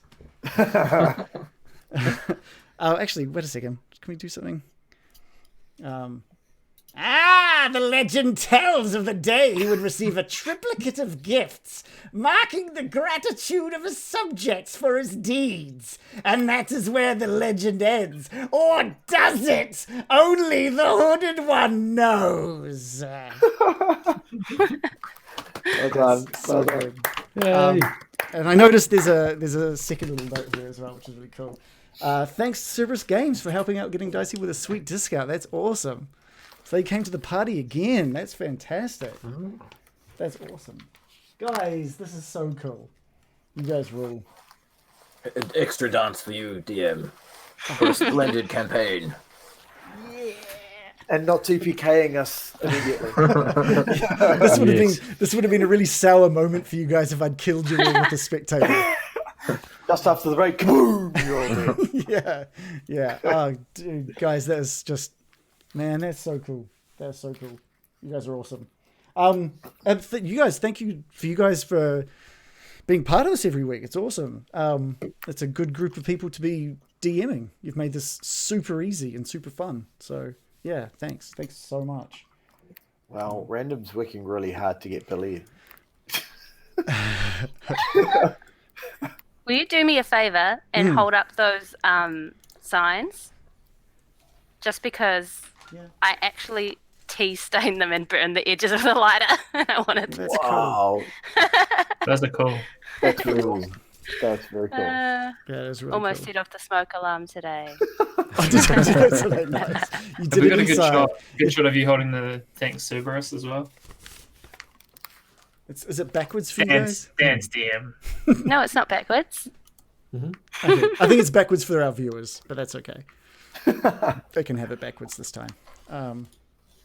Yeah, that's so cool. That's so cool. But enough about me. You guys need to look at what level 5 brings you guys before we go. Before we get I don't back have into time it. in the break to figure out level 5. Of course Sure you do. I do. I can't even handle level 4. Although now that we've leveled up, I feel it's like, what was the point of using my dice to hit up and stuff? It's like, but Well, anyway, you got half of them back anyway. You get half of your. How many hit dice do you have? I have 4, so I get So 2. you get 2 back. So you get them back. Yeah, so I get them back. So it's all good. It's all good. It's Never all mind. good. Double attack you. Yeah. Loris is so devastating now. Yeah, what does everyone get at level 5? Give us a sneak preview if you want. I know. Yeah, Loris gets a double attack plus some others. I think there's other stuff in there, but I'll do it now. Manage level. Sig has leveled up to level 5. Ooh, what a sick get! Come on. Now has a total of 45 HP if you were to measure it numerically. Yeah. An extra attack and a bonus to his proficiency modifier. Woo! for extra proficiency. Dan, you got a... Ah, that's cool. That's very cool. Oh, yeah. And so you use the average HP bump, is that right? Indeed. Sig learned his lesson early on. So yeah, just a reminder that whatever system you used to increase your HP last time, do again this time. So if you rolled for it, roll this time. If you use the average, just take the average again. Yeah, so Loris is now at 50 HP. With his double attack, he also gets fast movement, so I gain 10 extra feet on my movement Oh, when I'm not wearing heavy armor, Ooh. which is cool. So I can now move 40 feet Wow. without much. Really that's cool. awesome. I'm a big fast bugger coming at you now. Yeah, that's seriously cool. Yeah, that's seriously awesome. Is a bugger a descendant of a bugbear? Just for you, yes. I just don't even know what I get, honestly. I don't know. It's probably good. It's I'll tell you what, something. I'll get out my new player's handbook and let's take a look. Let's see if it Maybe, works. maybe you could assist. I even Joe just and- opened it to Druid perfectly, just by chance. Oh, it's meant to happen. Oh, you Oh don't get god, I much. bet I get new spells. You don't get much at level 5, so you get an extra +1 on your proficiency bonus. So you're a +3 for your proficiency bonus. You get Nice. 2 level 3 spells. Nice. And I think that might be it. To be And honest, I'm guessing I get more spell slots on there. you get 2 level 3 spell slots. Yeah. I think, yeah. Oh, and now And then my other modifiers will go up. you now So nothing also, too amazing, but well, yeah. you now have access to all level 3 druid spells. I can't handle that. So you've got. There's too many. Right, there's They no- made too many. They made too many, but you've now. I'm deleting my character immediately. You've got Goodbye, American. It's been good knowing you. I commit suicide over the long rest. You're inhaling all that smoke. Yeah. Yeah. So you get access to call lightning, conjure animals, daylight, Ooh. dispel magic, feign death, meld into stone, plant growth, protection from energy, sleet storm, speak with plants, water breathing, water walk, and wind wall. And I don't know what they all do, but I'm sure it's in the name. Cool. Speak with plants. That sounds like a trip. I'm into that. How about you, Bill? I get my Bardic Inspiration dice goes up to a D8. Oh, that's So cool. that's pretty sweet. And I also get Font of Inspiration, which means that my Bardic Inspiration comes back on a short rest as well as a long. Oh, wow. My proficiency went up just like everybody else, and I also get 2 level 3 spell slots. Man, that's cool. Baron? I get access to 3rd level spells, which is great. Perfect. That should mean that I can now raise dead, which is Can you raise yourself? very yes.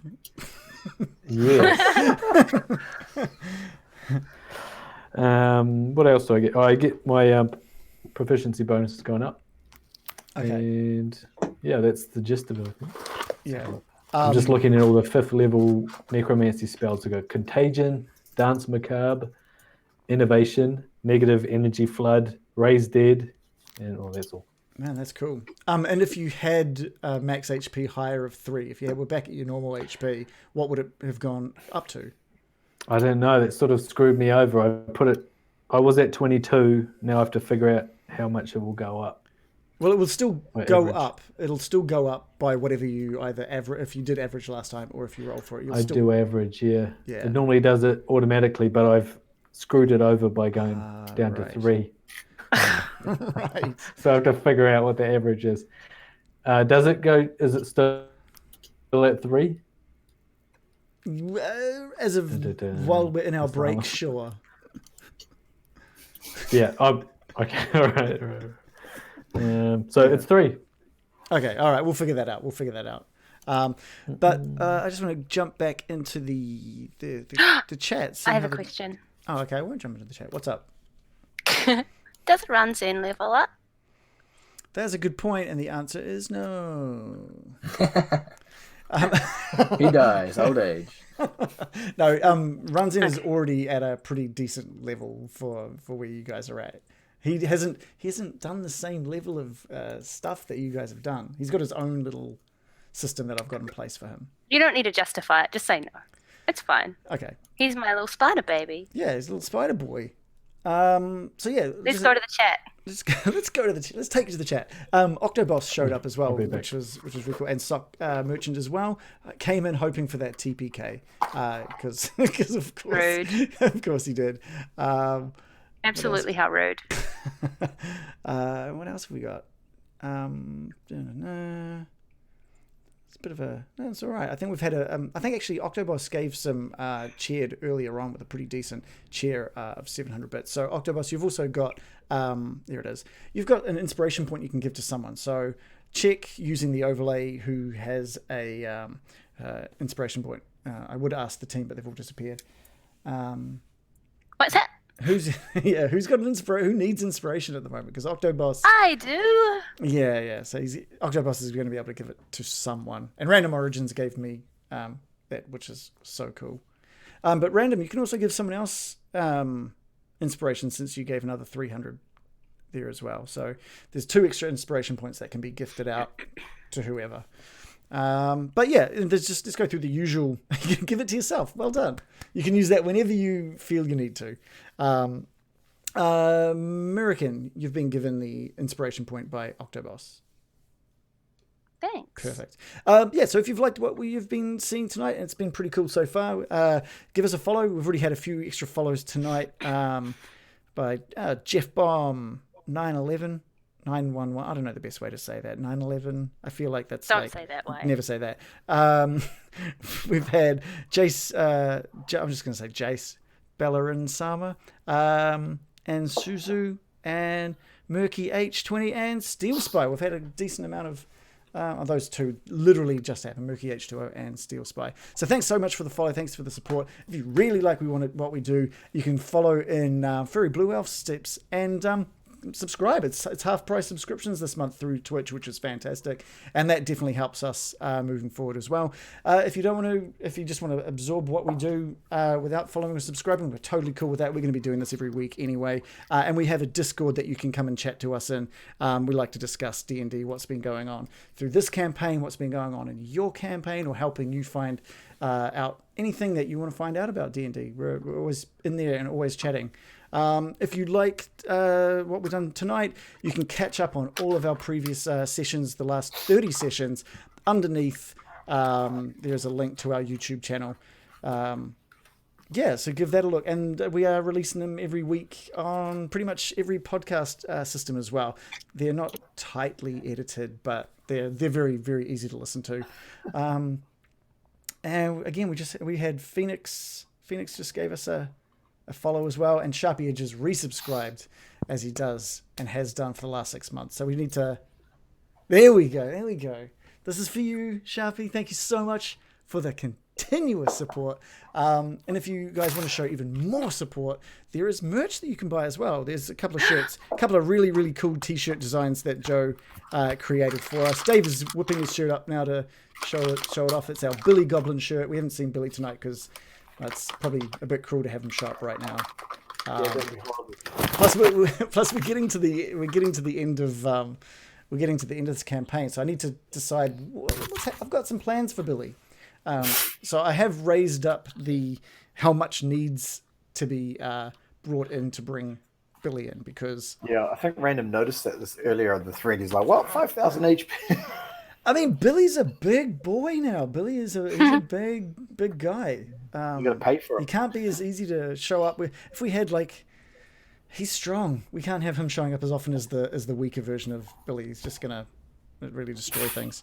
But yeah, we need to wait for Shannon to come back now. It's gonna bring. Sig would just like to mention that if in a parallel universe there was someone called Steel Spy, he would have a very epic beard. Oh wait, I think I know Steel Spy. That's cool. Has he got an epic beard now? He does. The finest of beards. That is fantastic. Any dwarf would be proud. That's awesome. I'm a fan of beards. Good man. Did you say beards or beds? He's got a very good beard. He's one of the finest beds you've ever seen. Last episode, you were talking about beds, and I think once again, it's so 3 of you said bed, and Reagan, you're very much, your bed is very much a beard. It's you Elon. You say Dave, bed with I don't know if you've seen my hilarious. bed or not, but it's not made of beard here. I guarantee that. My beard is just a usual beard. I just say beard. You say it long. You elongate the e. I elongate a lot of my words because I'm trying to think of things to say as I'm talking. I stretch words out to give me time to think about other things that I'm making up on the spot. Brilliant. It's not a critique. It's just that it confused the fuck out of me when you said it the first time. We could tell. We could I tell. was like, what the fuck? Yeah. We need to get Shannon back in here. Where's Shannon? We need to kick off, and otherwise we're just gonna sit here awkwardly. I'm excited about that speaking with plants. Yeah, I mean, the flavour on that is delicious. because you can change your spells every long rest, right? I can. Are you going to prepare some from that list? No.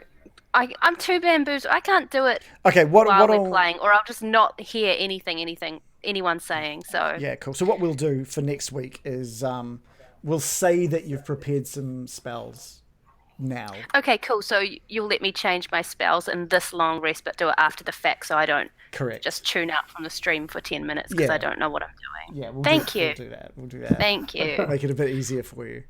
You'll be like conversing with Nesna. I'll be like, What? and then water walk, and then who's that?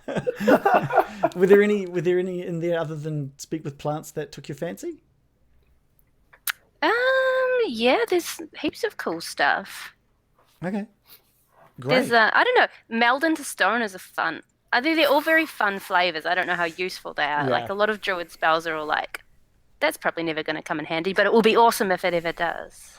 The cowl is back on. We are going to get back to the Wave Echo Cage. I feel like I need to remind you guys as well that throughout the night, every few minutes, there was that rhythmic crashing or booming echoing out through this cave as well. I guess It's like it'd be like white noise. Just put you to sleep. yeah, basically it just sort of helped rock Silda to sleep pretty quickly. No. But anyway, you've all the 3 that were fast asleep have all woken up this morning, or this I don't know if it's morning. You can't really tell. The Baron is feeling so much better after that rest.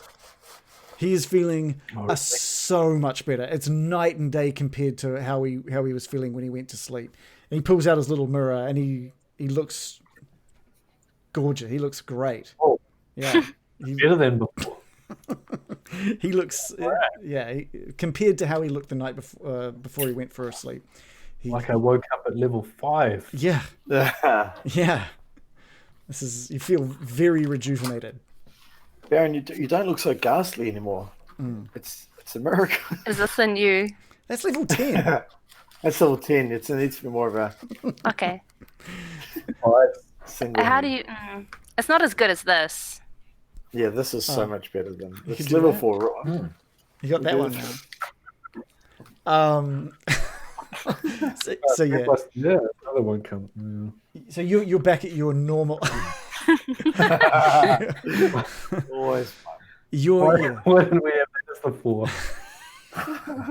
What is that?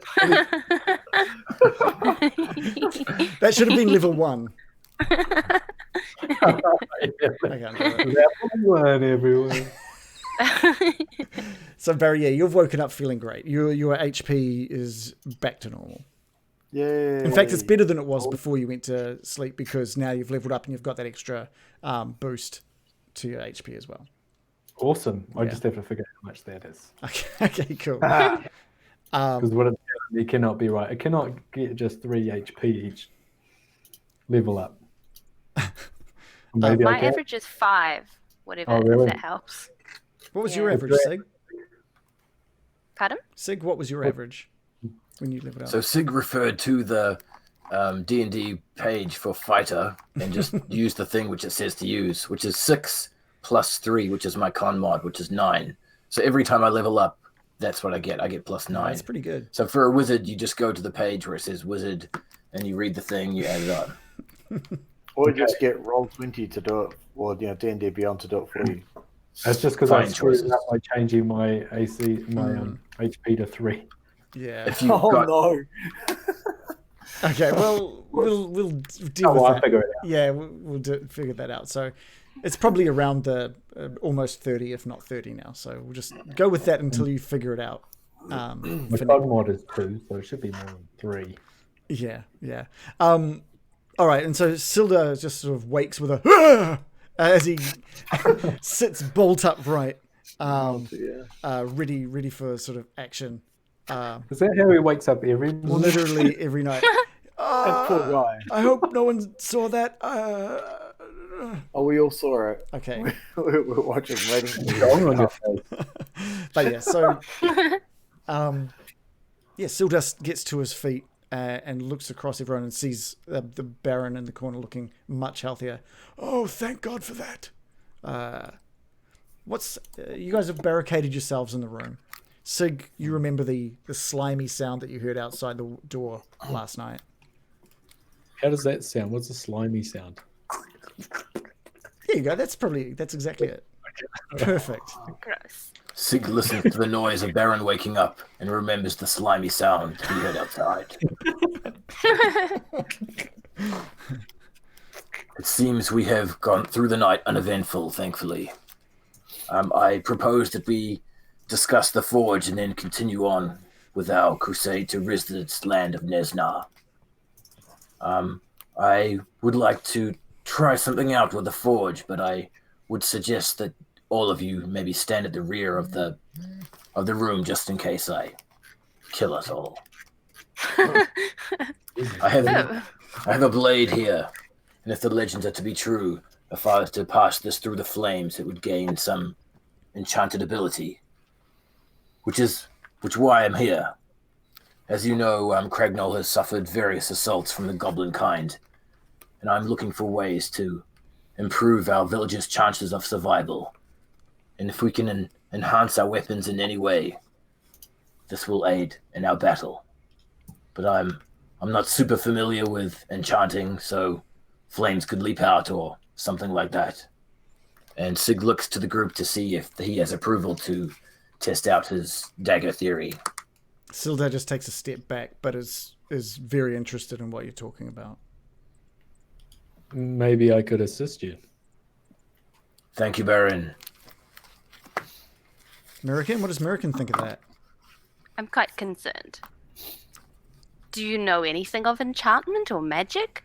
This is nothing to be trifled with. Baron, you're the wizard here. Do you know anything about this? Surely the forge just doesn't... we don't know anything about it.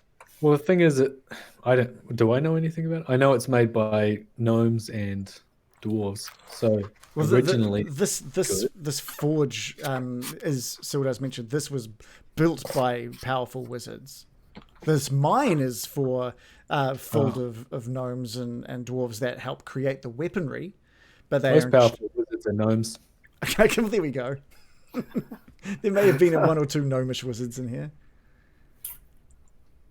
Okay, and it was originally made for good causes, and it was taken over by evil, corrupt creatures. Correct. I mean, the forge itself, I don't think is dangerous. It is dangerous in the wrong hands. Maybe if it looks like it's going to be taken over by Nesna or something, we should destroy it. But until then, if it's possible, we can get this back to where do we come from? Waterdeep. Is that we met at Neverwinter. Neverwinter. Then, if we can take it back to the wizards at Neverwinter, couldn't they use it for good? Agreed, Mr. Baron. But to the matter at hand, are you happy for me to test it out on this sweet dagger? Test it out. If it doesn't explode in your face, then we can do it on our other weapons. Agreed. What do you think, American? Should we give it a go? I'm open to trying it. I'm quite concerned, however. What does Bill think American, with hearing all this? Bill? Wow, sorry, I didn't hear you say Bill. Oh, sorry. Yeah. What does Bill think? I'm pretty worried that Nesna's gonna get this. I don't think we can leave it here. I mean, if we get some sort of advantage from trying to put something in it, then that's one thing. But eventually, we're gonna have to either figure out a way to take it with us or destroy it.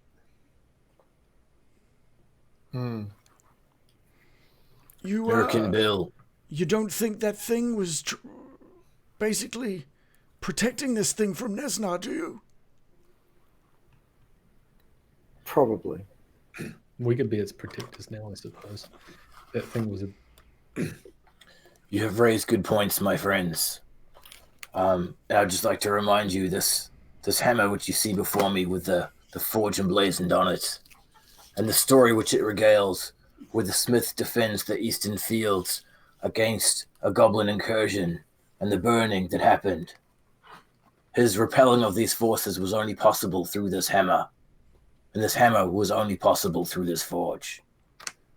I understand that it's going to take some doing, whether they decide to take it or destroy it or use it for Cragnell's benefit, which is my preference. But perhaps first we should see if it still retains its potency.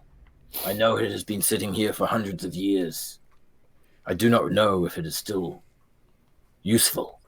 And you do notice that, like, you compare the sort of the size of the flame, even though it is just etched on the hammer. You do compare it to the size of the flame in front of you at the moment, and it doesn't look like the flame reaches as high as how it is depicted on your hammer. Stick your Can I dagger do in an it. arcana check on it? You were both talking at once. What was that? Go on, Baron. Just saying, could I do an arcana check on it? Yeah. Give us I understand it. give us an arcana check. Am I to also? You can assist if you like. So we can just you can both roll and take the highest thing. My proficiency's I've gone rolled a up, 7. but not on this thing. Oh yeah, I haven't added my crappy proficiency either. Okay. I think I get at least a 17. Yeah, so you can tell that this you sort of start tying things together. When you cast detect magic earlier in the cave, you noticed that it was getting stronger the closer to this building that you were heading, and this seems to be the source of that magic potency. But you can also tell that it's definitely not as magical as legends have spoken for it to be. That it's possible that the magic has, I guess, waned over the years. It may not be. It may not have the strength that it once had. You're not sure. Seems to be weakened, Sig. There might be magical bellows. I don't know. Indeed. So Sig looks to his party members in turn to see if he gets agreement to test out his blade in the flame. Just do it, man. American, what say you? Your knowledge of the magic arts is not one I wish to forego. I am uneasy, but let us test it. I appreciate that.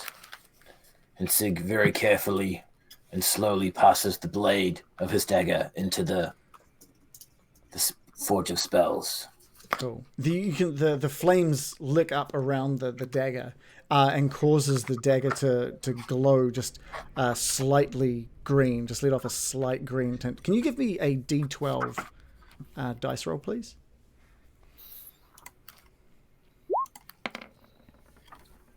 Sig has rolled an excellent 4. Yeah, so you withdraw the blade from the flame, and the glow that it has drops in its brightness to just a very, very barely perceptible glow now. and there's something about it. It seems a bit sharper, a bit stronger than before. Reese, that is now a +1 dagger. So it's a +1 to hit, +1 to damage. Sig's War Scullion eye looks over his new blade and assesses its ability to kill goblins in battle and is satisfied. And he looks over to Loris. We've got the goods here, man. Would you like a turn? I pass up my axe. Go for your life, man. I was going to make a note of the roll as well, so that was a 4. Because that is significant. Sigga respectfully takes the great axe from Loris and carefully moves over to the Forge of Spells and licks the blade through the flame. Give me another D12, please. Make it a good one, Sig. Sig has rolled an excellent 4. Yeah, perfect. It's almost like it was planned. That too comes out of the flames just with the barely perceptible glow to it. Dave, that is now a +1 great axe. Sig hands it back to Loris. The rest of you, if you've got any weapons, now's the time to sharpen them.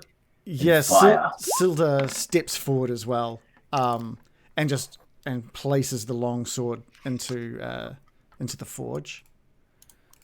And he rolls a 7. And he pulls out. It just seems to be glowing just a little bit brighter, than both the dagger and the great axe. Should put his knees into it. +1 knees. Yeah. Is the flame from the Forge of Spells dimming at all, or is it just staying pretty constant? No, it is not changed from when since you entered this room to the moment that these weaponry have passed through. I'll hand over my rapier to Sig, kind of afraid to do it myself. Cool.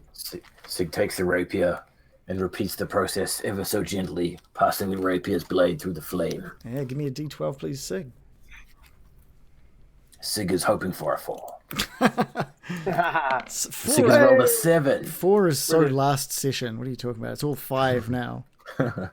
So Bill's rapier. Okay. Again, yours seems to your rapier. You hand the rapier back to Bill, and Bill, you notice that it has the same kind of glow as Sildar's longsword. Sig looks to the scimitars at Mirakin's side. What say you, Mirakin?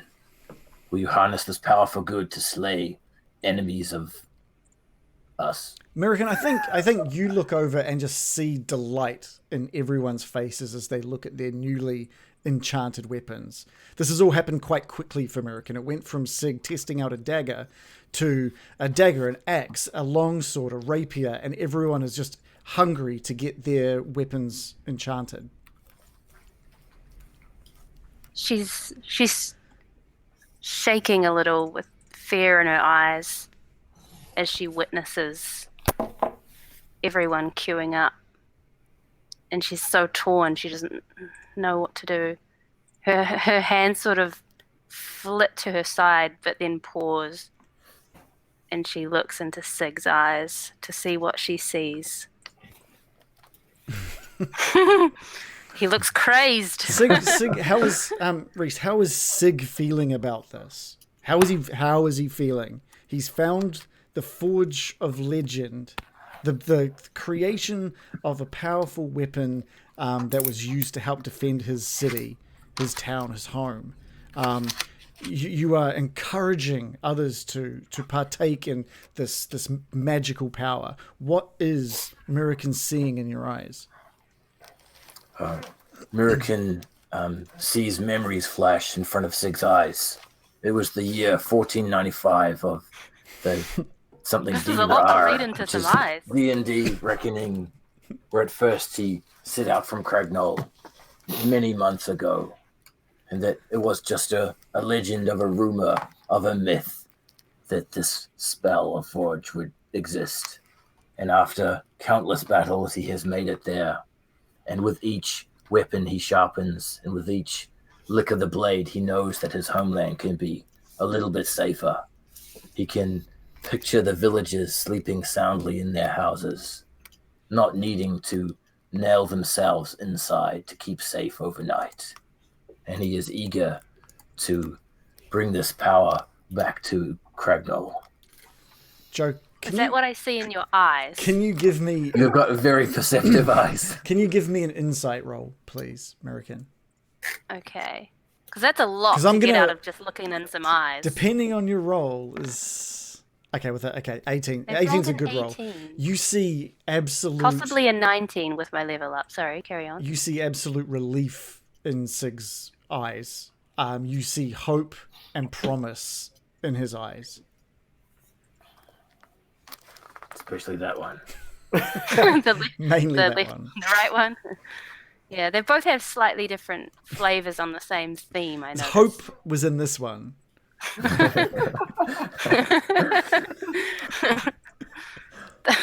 that does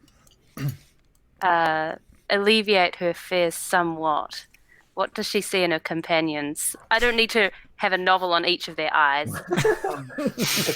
As you look at Loris, he's busy taking off his armor, ready to hand to Sig. So he's literally half stripping off. You are Like, he's seeing absolute hunger in Loris's eyes. total Oh, desperate. this This is great. That puts her right back on edge again. This is the hunger for power she fears more than anything, and not just humans, but Yeah. all species. Sildar has already sheathed his sword by his side, and he is standing proud. You can see pride in him. What about from Bill? I think Bill is pretty used to magical stuff, but hasn't really ever owned anything like this. And now that he's got this sword and this dragon breastplate, it's pretty stoked. I think you're So seeing. he's just kind of like rubbing it, like, Yeah, I think you're seeing a bit of strength in Bill's Fine. face. Corinthian leather. He's feeling empowered, but not in the hungry way that you're seeing in Loris. Well, she steps forward and looks into Sig's eyes and decides to put her trust in him. And she just whispers, "I believe you are a good man, and you will not abuse this power." And her hands shaking, she hands over her scimitars to him. I think one of them drops to the ground at 6 feet. She hands one over. Yeah. Thank you, American. Words from your kind do not fall lightly on my ears. And Sig turns and gently passes the scimitar through the flame. Cool. Give a D12.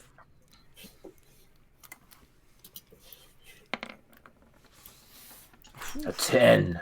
Oh, nice. Okay. Cool. And what about the scimitar at your feet, Sig? Sig gingerly replaces the scimitar into American's hands and then looks to the one on the ground. Would you like me to do the other one, American? Well, they are a set, I suppose. The tone just shifted completely. She's wow. like, yes, please. Sig picks up the second scimitar and carefully passes it through the flame in a manner he's now used to, and perhaps he should get advantage on his D12. We're gonna use the same number for that one. Both scimitars. Give me that crit fail I Okay. need. Sig didn't need to roll that, so Actually, you he's know happy. what? No, we're gonna go with that. We are gonna go with that. You did pass it through, so American's second scimitar is a yes. 1. The crit fail I requested. Yeah. Thank you, That's not a kindly. crit fail. It's just a 1 in this case. No crit fail. Sig looks to the rest of his crew to see if they have anything else, and then he sees Loris holding his mail. Yeah. His He mail. takes it. His mail. His mail appendage. Call it chainmail as it is. Oh, God. Loris is just dangling his in the It's fire. now +1 Loris.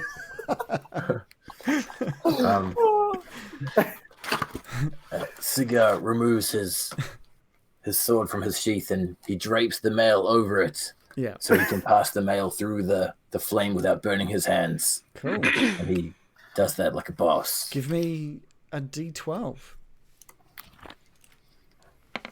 A 12. Oh yeah, nice work.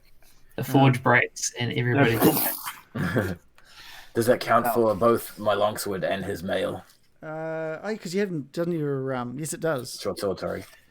Do you have to roll a D3 for pulling the longsword out of the sheath? You do. You absolutely do. Yes, I do.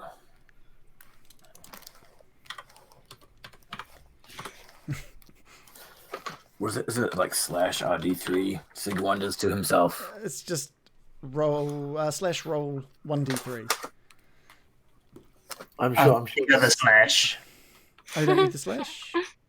No, the other slash. And the full word roll. You've done this before, Reese. So / roll space 1d3. Or just use the advanced dice roller and put a 3 in there. Oh, that's a 1. Perfect. So again, I think you've had this happen last time. You withdraw it from the sheath and sparks fly, burning up the back of your neck. I hate that sheath.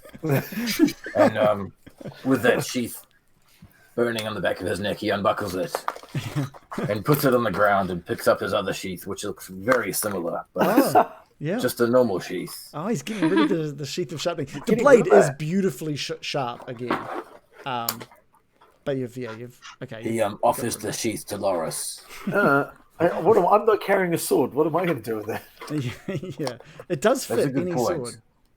sword. Do you want this sheath? It hurts, but it does add something to the blade. Yeah. Can you give me a 1d6 as well, please? I'm pretty good at 1d6s. 6 rolls a 4. Yeah, you take four damage as the sparks have flicked up your back. You're getting pretty sick of that. You've passed through both the short sword with the mail on top of it. The flames lick up through everything that you've passed through, and the sword and the armor come back glowing like nothing else that has glown out of this forge. And you hand back the armor back to Loris. Loris, that is now +1 armor. Yeah. So you get, I believe that's +1 to your AC. That's important. Yeah. Sig takes off his helmet. Eyes.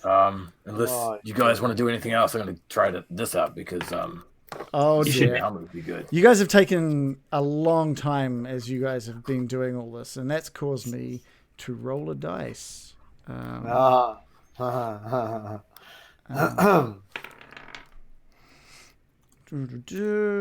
man, I'm rolling a bunch of dice here. Okay. Thankfully, Sig still had time to do his helmet. Sorry, I'm just gonna make. I can sense tension in the air. Yeah, definitely tension. I'm just generally concerned. You're as concerned. per usual. I'm not unfounded American. I propose everyone get themselves ready for battle. I can hear a slimy something in the distance. Reese, I don't think you're going to get any bonus unless you pass all of your armor through, and that's going to require you to take it all off, pass it all through, and that's going to take some time.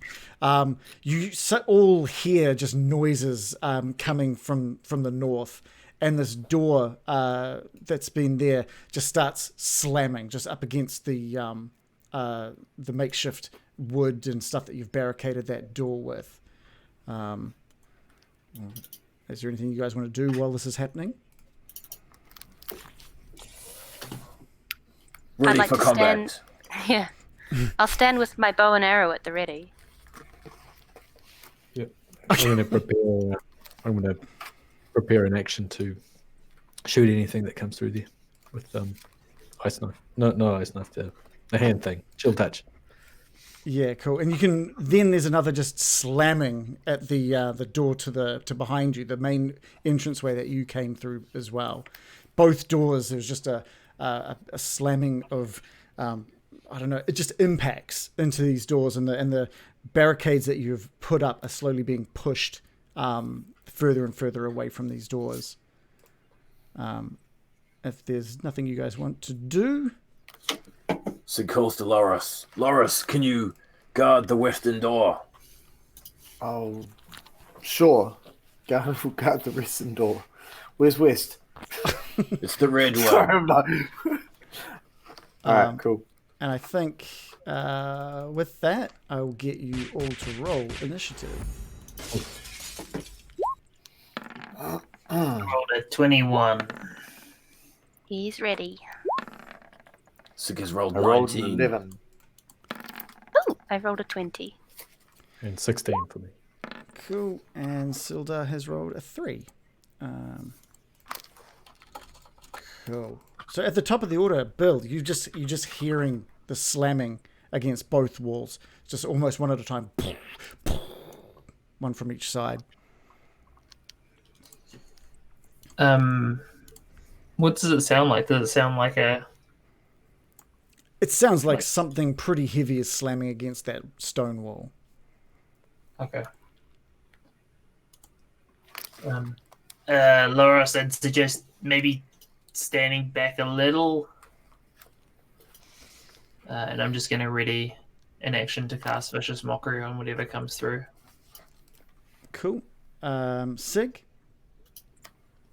Sig stands with his iron short sword at the ready, and he's eyeing up the door, and he looks over to Mirakin. We will defend this place, Mirakin. Evil will not have this forge.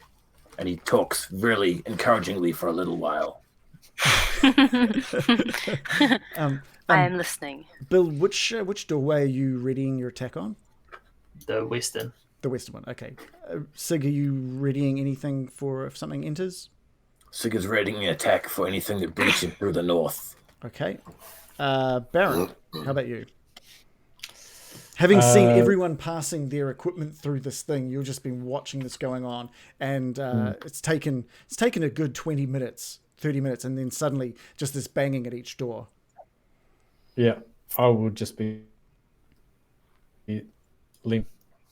bench watching what everyone was doing while having a cigarette. Okay.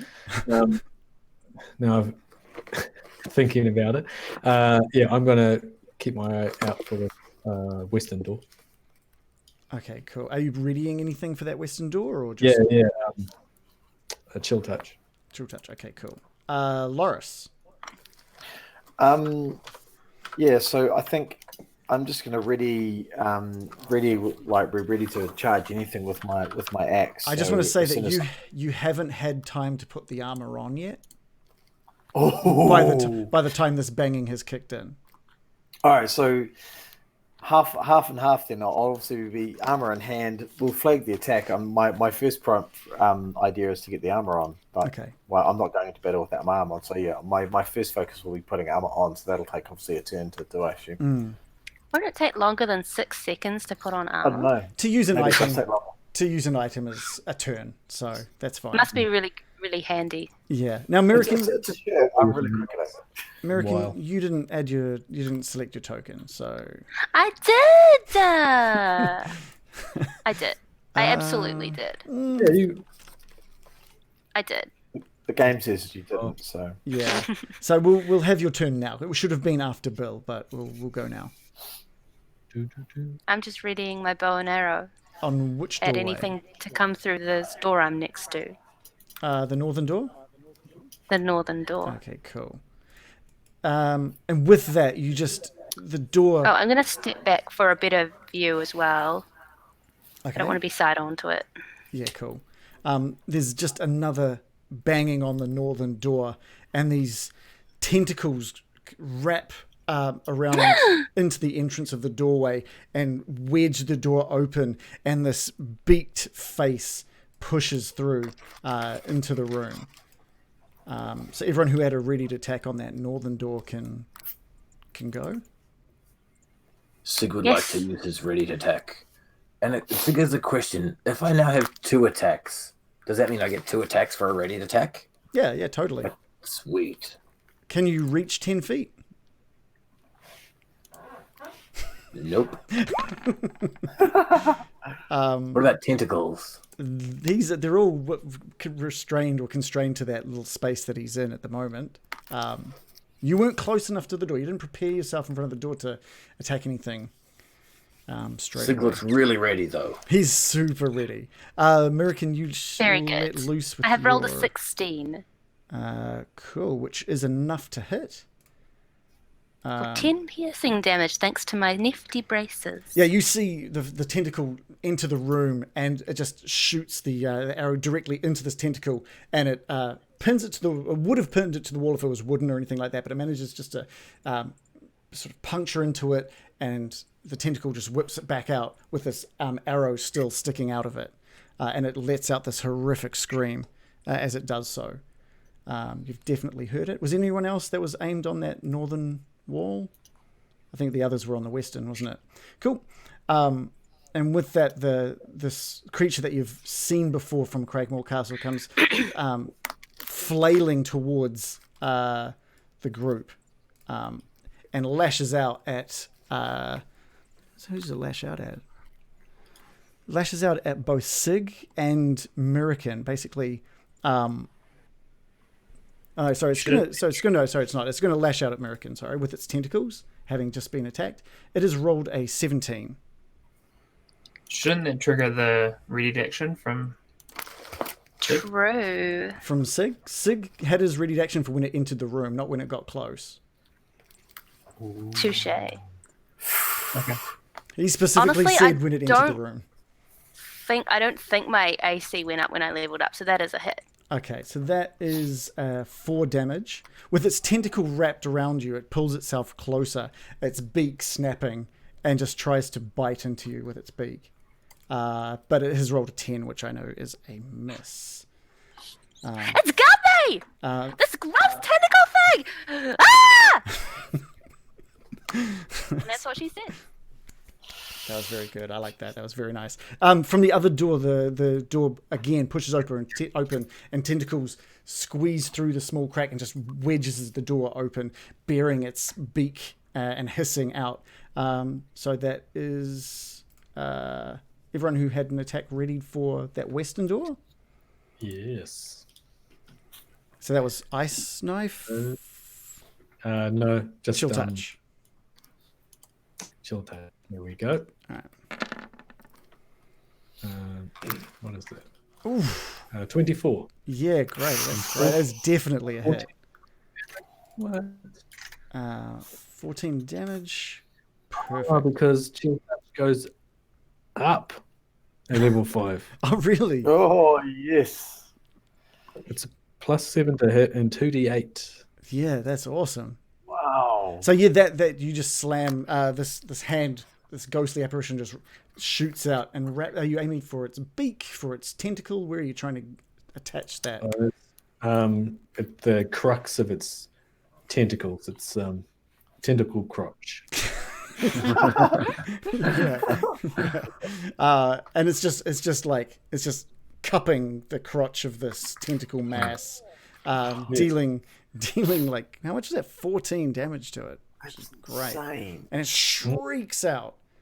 Who else? Bill, what did you have aimed at the door? I had Vicious Mockery aimed. Okay, give us. Oh, it's a wisdom check. So I call out, these things again. You gotta be squidding me. And whether it's just the pain that Gricks in, it just does nothing to it. He's rolled a 19. Okay. Yeah. Even with my +1. And this Grick comes just flying into the room, like using its tentacles to make its way across to Loris, and just whips out with its tentacle, with one of its tentacles, and it rolls a 19. That's a hit, even with armor. That was a hit. Yeah. And that does 10 slashing damage. The tentacles are kind of spiked and just wraps itself around Loris's arm and pulls him close and tries to get a bite in with its beak. Rolling a 16. So that's still a hit, That's a hit. obviously. Because assuming I'm not wearing armor, right? I'm still unarmored. Oh no, you put your armor on in that last in that last Okay. turn of yours. Yeah, 16 still a hit. Okay, all right. Just biting into you, doing another 4 damage, having just like attacked into your neck. Okay. It's Sildar's turn, and he sees this thing attacking Murikin and just pulls out his short sword, his long sword, and attacks the Grick. And he's rolled a 9 and slashes out one more time. Rolling. What is that? That's a 13 plus 3, 16. That's a hit. Go, Sildar. For some reason, it hasn't rolled Get him! damage for me. So what's the damage? 1d8. Oh wow! Okay, doing 9 damage on the Grick that is attached to Murikin at the moment, and we are over to Bill. I'm just gonna step forward and look at my rapier and see if this thing is any more effective than it usually is. Cool. And I rolled a 17. Is that with the +1? Because it is now +1. Cool. So that is now a +1 weapon. So that is a roll of an 18, and that is a hit. And because it's a +1 weapon, it adds 1 onto the damage as well. Ooh. Yeah. So you've done 10. 10 damage. All right. You slice across this thing, and it lets go of Loris with a hissing scream. And you manage to sever off a couple of its tentacles with that swipe. And there is just blood pooling at its tentacle. I was going to say at its feet, at its tentacly feet. Anything else? No, that's it. American, over to you. You've just been attacked. You've still got this thing. Well, it's just let go as Sildar attacked. I was going to ask if it was still grabbing me. No. Well, my spider child will have his revenge. Oh, nice. Runs in, leaps to my defense, trying to bite down on the tentacle. 17 Rolling a 17. is a hit. Yeah, you guys are doing good. What sort of damage? It does 8 piercing damage. Yeah. And he must roll a DC 10 Constitution saving throw for poison. He totally would if Ranzan hadn't just like taken this thing down to the ground and just devoured and torn the beak off this thing, just leaving this a broken mess on the ground, dead. Wow, so proud of my child. Yeah, that was good. But that was Ranzan's turn. What about Murikin? Oh, sorry, I've moved you. You just moved me under it. I was trying to move. Just gonna yell, Ranzan. Yes, good boy. And I'm going to scoot around with I still have my bow and arrow out, and I'm going to scoot around and eye up the one attacking over here. Okay. And take a shot. Sure, roll to hit. With my short bow. Rolling a 7. Oh, that is a miss. Just with the squirming tentacles everywhere from the pain that it was in. You couldn't really sight it up too well and just zip straight past the Grick on the ground. Anything else? That's it. Cool. Sig, over to you. You've just had this scene, this giant spider just basically tear this thing to shreds in front of you. Sig is very impressed by Ranzan's new abilities to cause death on his enemies. And with the glow of the Forge of Spells at his back, he leaps across to stand on the carcass of the Beholder and kicks off his ability Action Surge, knowing that he has to defend this forge at all costs. And this is super sweet at level 5, which allows me 4 attacks, which he's just going to wail into the ground and just hack it to pieces. So is Action Surge two bonus actions now? Yeah, so essentially what Action Surge is I can take an additional action on top of your regular action. And each time I have an action, I can attack twice. So I can only do wow. this once per long rest, but it's pretty sweet at this point. Wow, that's so good. So It's Sig is Just going to roll click me on. 4 attacks, my man. oh dear God! It's just a bloody. So Sig has rolled a 26, a 20, a 16, and a 12 for like a Doing- billion damage. Yeah, like that first hit just slashes into it. Tentacles fly off. The second one cleaves it straight down the middle. The third one dices it further. And that fourth one has nothing it can hit. It just clangs into the stone ground underneath just a pile of blood and guts and tentacles. That Grick is also dead. Damn, Sig, you scary. Like 38. What the hell? Okay. And Silda looks over at you all and says, "Okay, so are we done with the forge? Because I don't think these things are going to let us mess around much longer." We got time. We can take them. Forge. What was that? Sorry, Baron? Can we lift the forge? Is it movable? You guys can definitely try. I mean, it's what, like 4 foot wide, 4 foot high, solid stone, yeah, or a stone pit kind of thing. It's on a 3 foot tall pedestal. That pedestal, and it's a solid stone pedestal. The brazier on top is a decent 3 foot in diameter as well, made of what looks just to be cast iron. Is it hot to touch? Like if we carry the actual the whatever the bowl thing, could we touch that without burning ourselves? Is it generating any actual heat? Give me a Your male. perception. Yeah, give me a perception check. All right. Perception. I use my new spell, Conjure Wheelbarrow.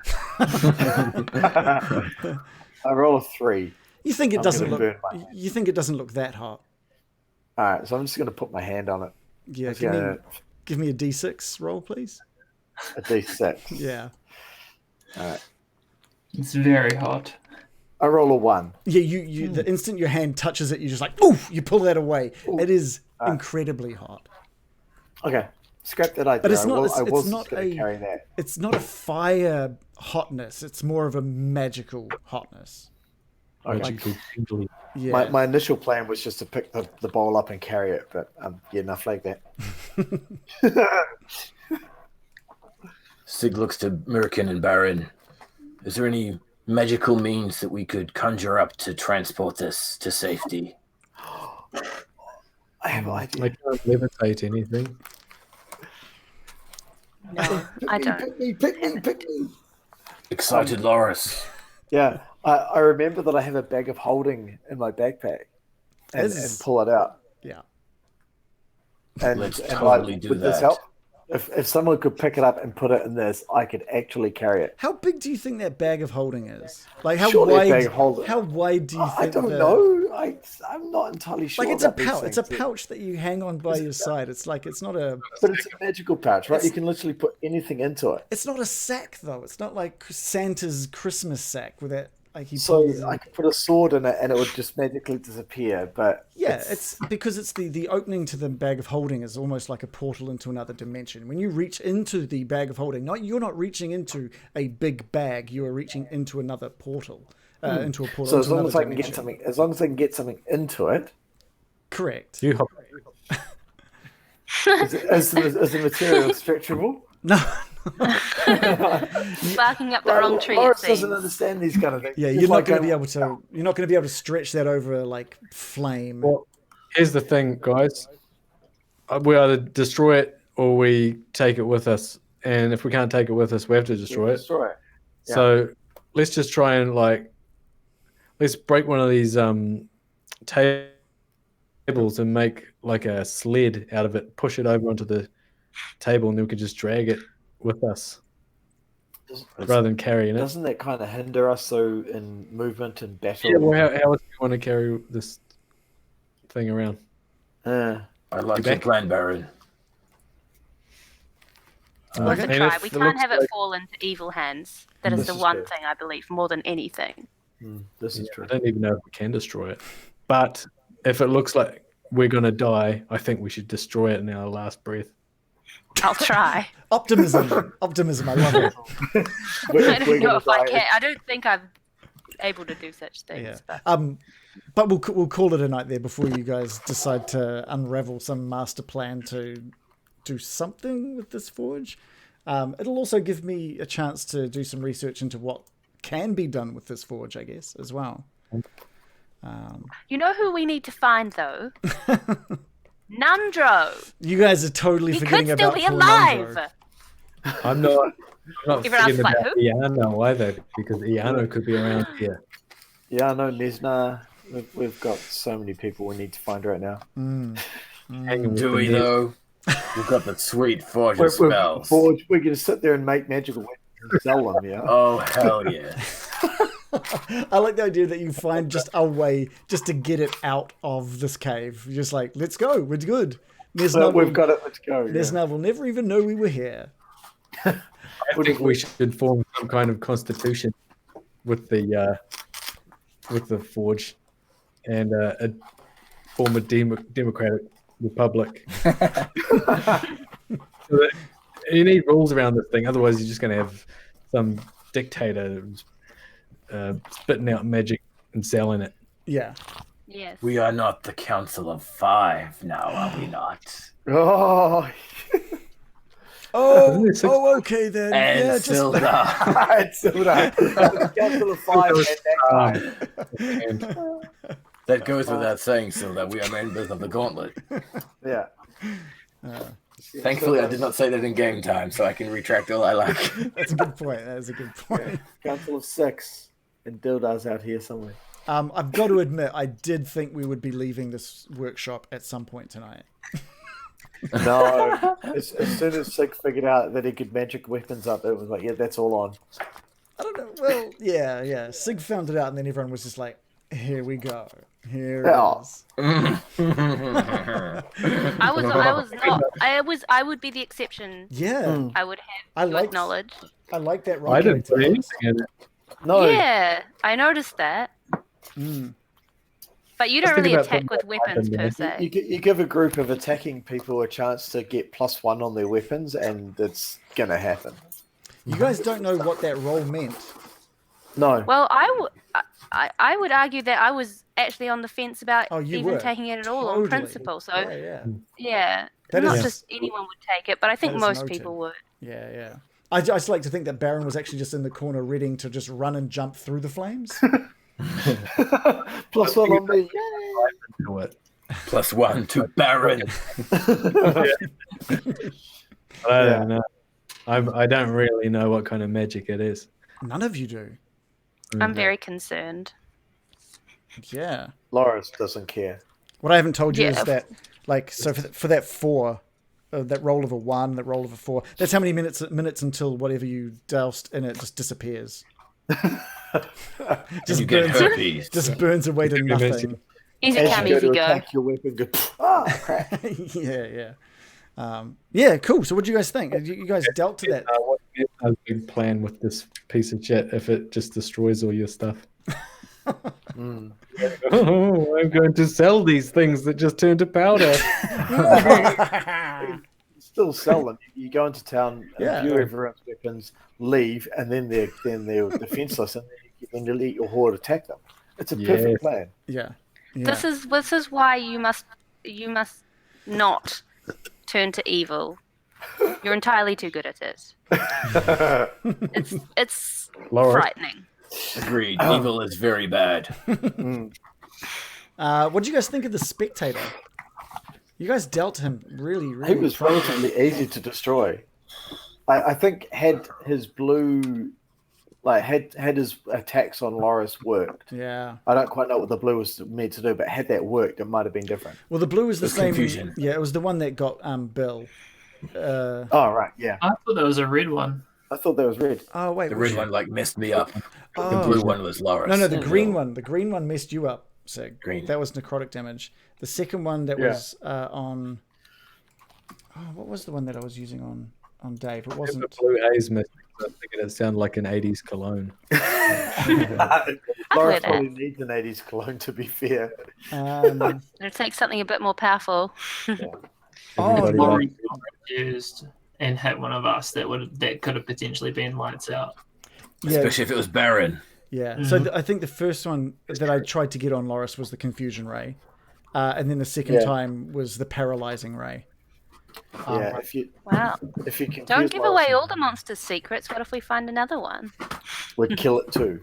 I mean, it's not knowing what it can do isn't going to stop it from doing it to you. That's the cool thing about the spectator. I guess. I don't know. I just like to know as little as possible, so I Yeah, don't. fair so I enough. get surprises all the time. I like being surprised. I don't like to know things. Yeah, I do- in this game. I do like. I want to that- be like, I do like that one of the spectator's actions is literally create food and water. I do like that. He wasn't just awesome. making them for no reason. It's something that he does. It's something that he That's does. cool. Yeah, it's That is just what a very cool guy. If only we'd made him our bud. Yeah, I would have liked to have been able to make him a friend and make him leave. Like, it would have been cool if we'd been able to trick him into thinking we were minors or we were there for a particular good reason, like he didn't distrust us. I mean, he That was would have been- looking He after can only the. He'd obviously been no door. taking care of that room for a wee while. Yeah, yeah. Surely But we I'm are missing. Sorry, Kara.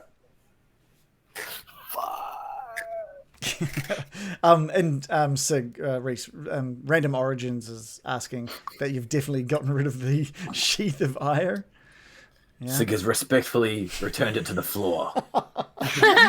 Another member of the party may take upon its impressive features. I just like the idea of Sig again just going, God damn it! And just like taking off the sheath and just throwing it on the ground. Stupid fucking thing. Sig has lost more health to that sheath than many goblins. I know, it's like it's so nasty because it's like you have such a high AC, but that's just like instant damage to you.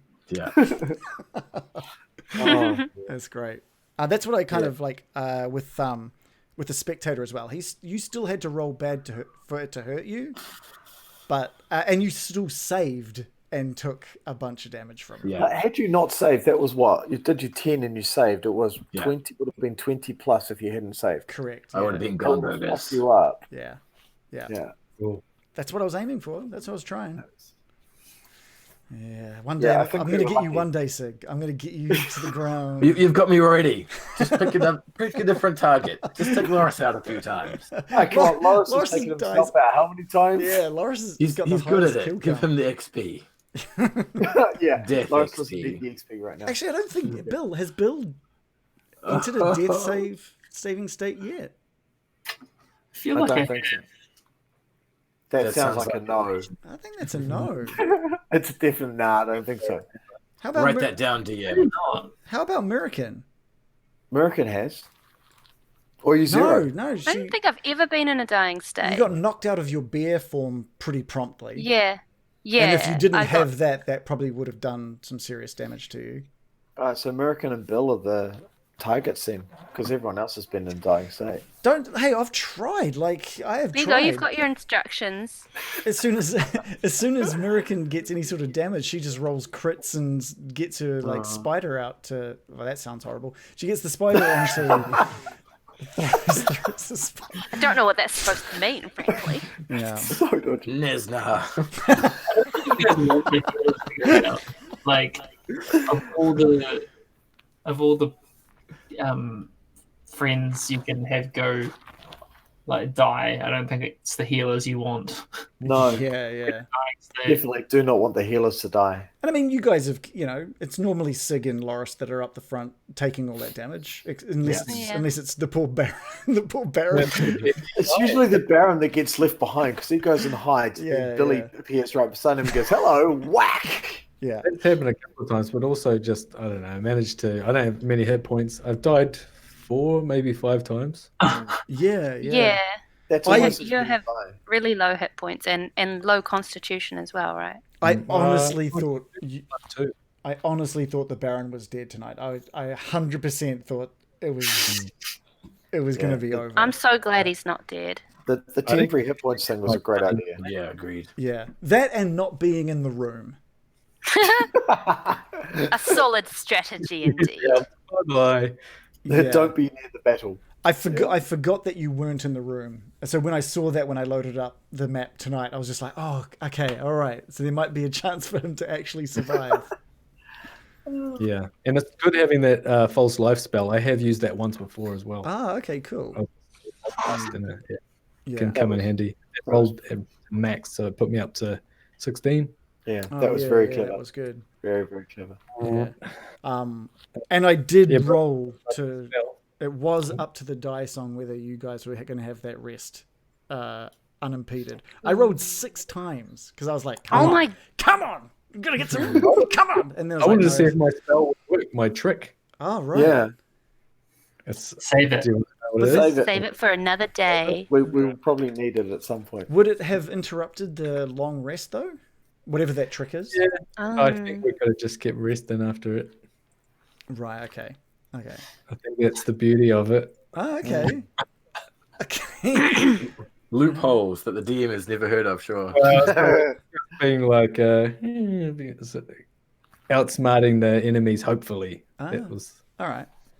All right. That sounds cool.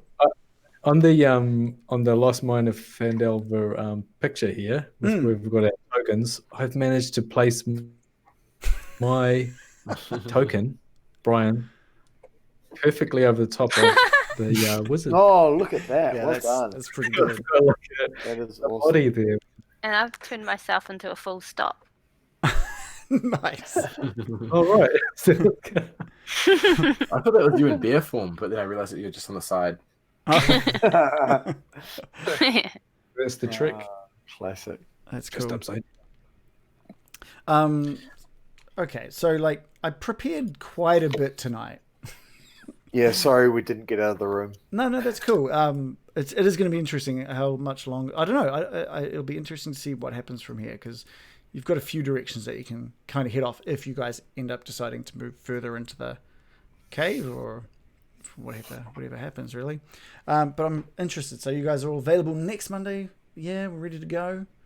Cool. Indeed. Perfect. So thank you everyone for watching. We've had a lot of good follows tonight, which is great. We've had a couple of subscriptions, which is really, really cool.